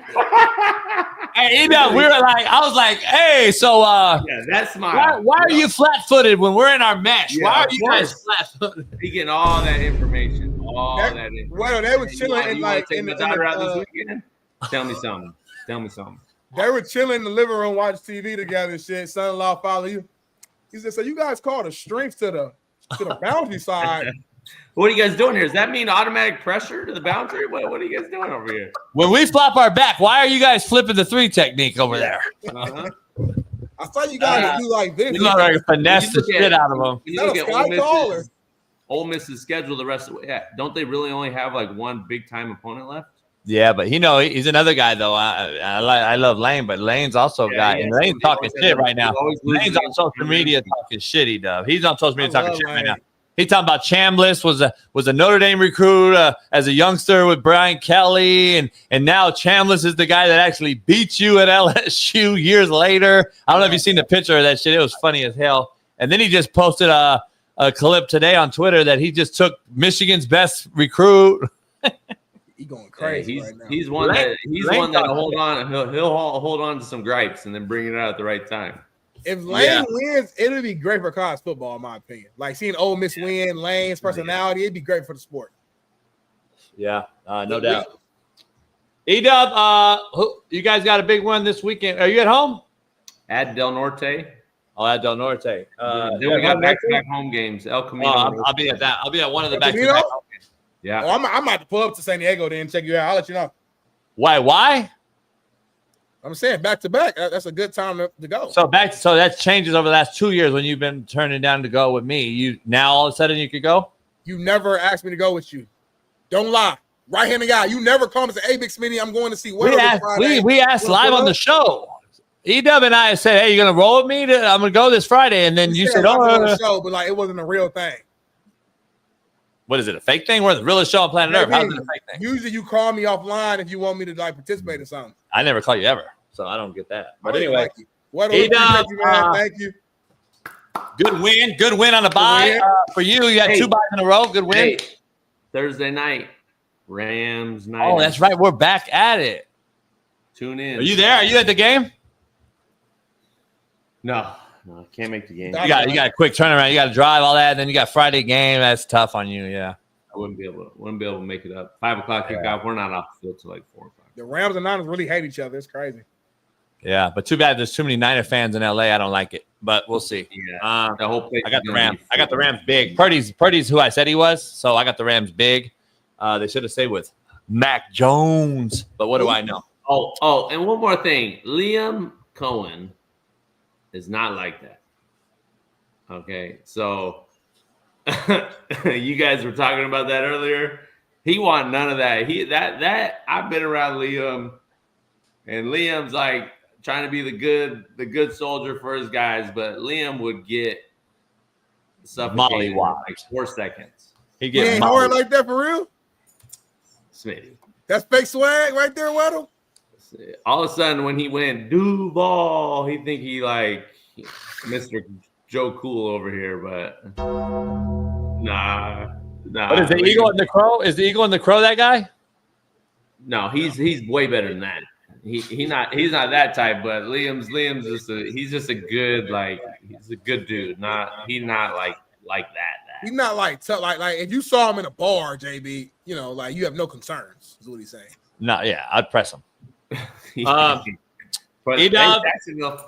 hey, and let's just I'll leave you with this. When are they going to decide to leave Torrey Hunter at one position? Did he call him Torrey? Did he call him Torrey Hunter? The Minnesota Twins. We talking baseball. Homie, that is a telltale sign that a great NFL player, Super Bowl champ, doesn't know this dude's name. But Torrey made a hell of a catch, though. I don't know if you saw it. He made a hell of a catch in the track. Who's Torrey? Just for clarification. The Jags, they drafted him first round. Hunter. Travis Hunter. Oh, Travis Hunter. But one of the best safeties ever doesn't know his name. So that tells you that he may be overhyped, maybe. Anyway, who you got tonight, homie? We got two shitty games. I'm gonna go with the Jets because he's black coach, and then I'm gonna go with the Broncos because of Shaun Payton in that defense. So you got they got black coach in Miami too when he wins. No, you are right. He is black, but not only when they win to you though. Nah, but he is black. They lose, Mike McDaniel's white. He is black. I forgot. That's but when he loses, you say he's white. No, he's black. You're right, but he's just weird though. He's like a fucking weirdo. He's hella weird, bro. White, black, orange, green. He's weird. If I said you can win $1,000, you can win $1,000 right now on draft. If I said you can win $1,000 right now, Smitty. No, on Underdog. If I said you can win $1,000 on DFS, I meant DFS. You got to download the app today. Sign up with the promo code Coach AB. Get $50 on the bonus funds right now on Underdog Fantasy. Go get the app. And Smitty, you got to be 18 plus 19 if you're in Alabama, Nebraska, in the middle of the fuck nowhere. 19 in Colorado if you're a prime sexual, and 21 plus in Arizona, Massachusetts, and Virginia. And remember, New Jersey, New Yorkers, Pennsylvania, you guys can't play on this particular thing. And if you have a trouble and you have problems like Shaun King, make sure you call 1-800-GAMBLER if you have any issues. But Smitty, I'm just telling you right now, on the Underdog side of things, real quick, I'm gonna roll with Browning. I'm gonna roll with Browning on the over today because he had a bad game against Minnesota. They got fucking slacked. I don't believe he can do the same thing. He's going to have to target Jamar Chase heavy. I like Jamar Chase over 66.5 yards all day long. Plus, I like him over 5.5 receptions. And I also like Chase Brown. They got to run the football here against a great defense in Denver. But Denver struggled, man. Denver's got a losing record for a reason. I'm just saying. Do you like T. Higgins, though, tonight? Over 50.5 yards receiving. I do. Ooh, yeah, I like it. That means there's over 100 yards right there between Chase and T, which it should happen, right? He's due. He's due a game. So I say, yeah, I'm with you. All right. On Denver side, do you like Bo Nix over 220? No. So you I like Bo under. You don't think you can throw against a bad Cincinnati defense? He's gonna run the ball. He's gonna run a lot. That's an interesting one. That's an interesting one right there. A lot of QB scrambles, ad-lib. Yeah, that's an interesting one right there. How about on the other side, Tua tonight, 237.5 against a bad Jets defense? Hell no, under. So you got under. What about Waddle and Tyreek? I mean Waddle. Waddle and Tyreek Hill. What's their numbers? Same thing, 66.5 for Tyreek, 50.5 for Waddle. I think one of them is going to be over, one of them is going to be under. If I had to guess, I'm going to say over Waddle, under Hill. You know what the biggest winner is Justin Fields over the number, 46.5 yards rushing.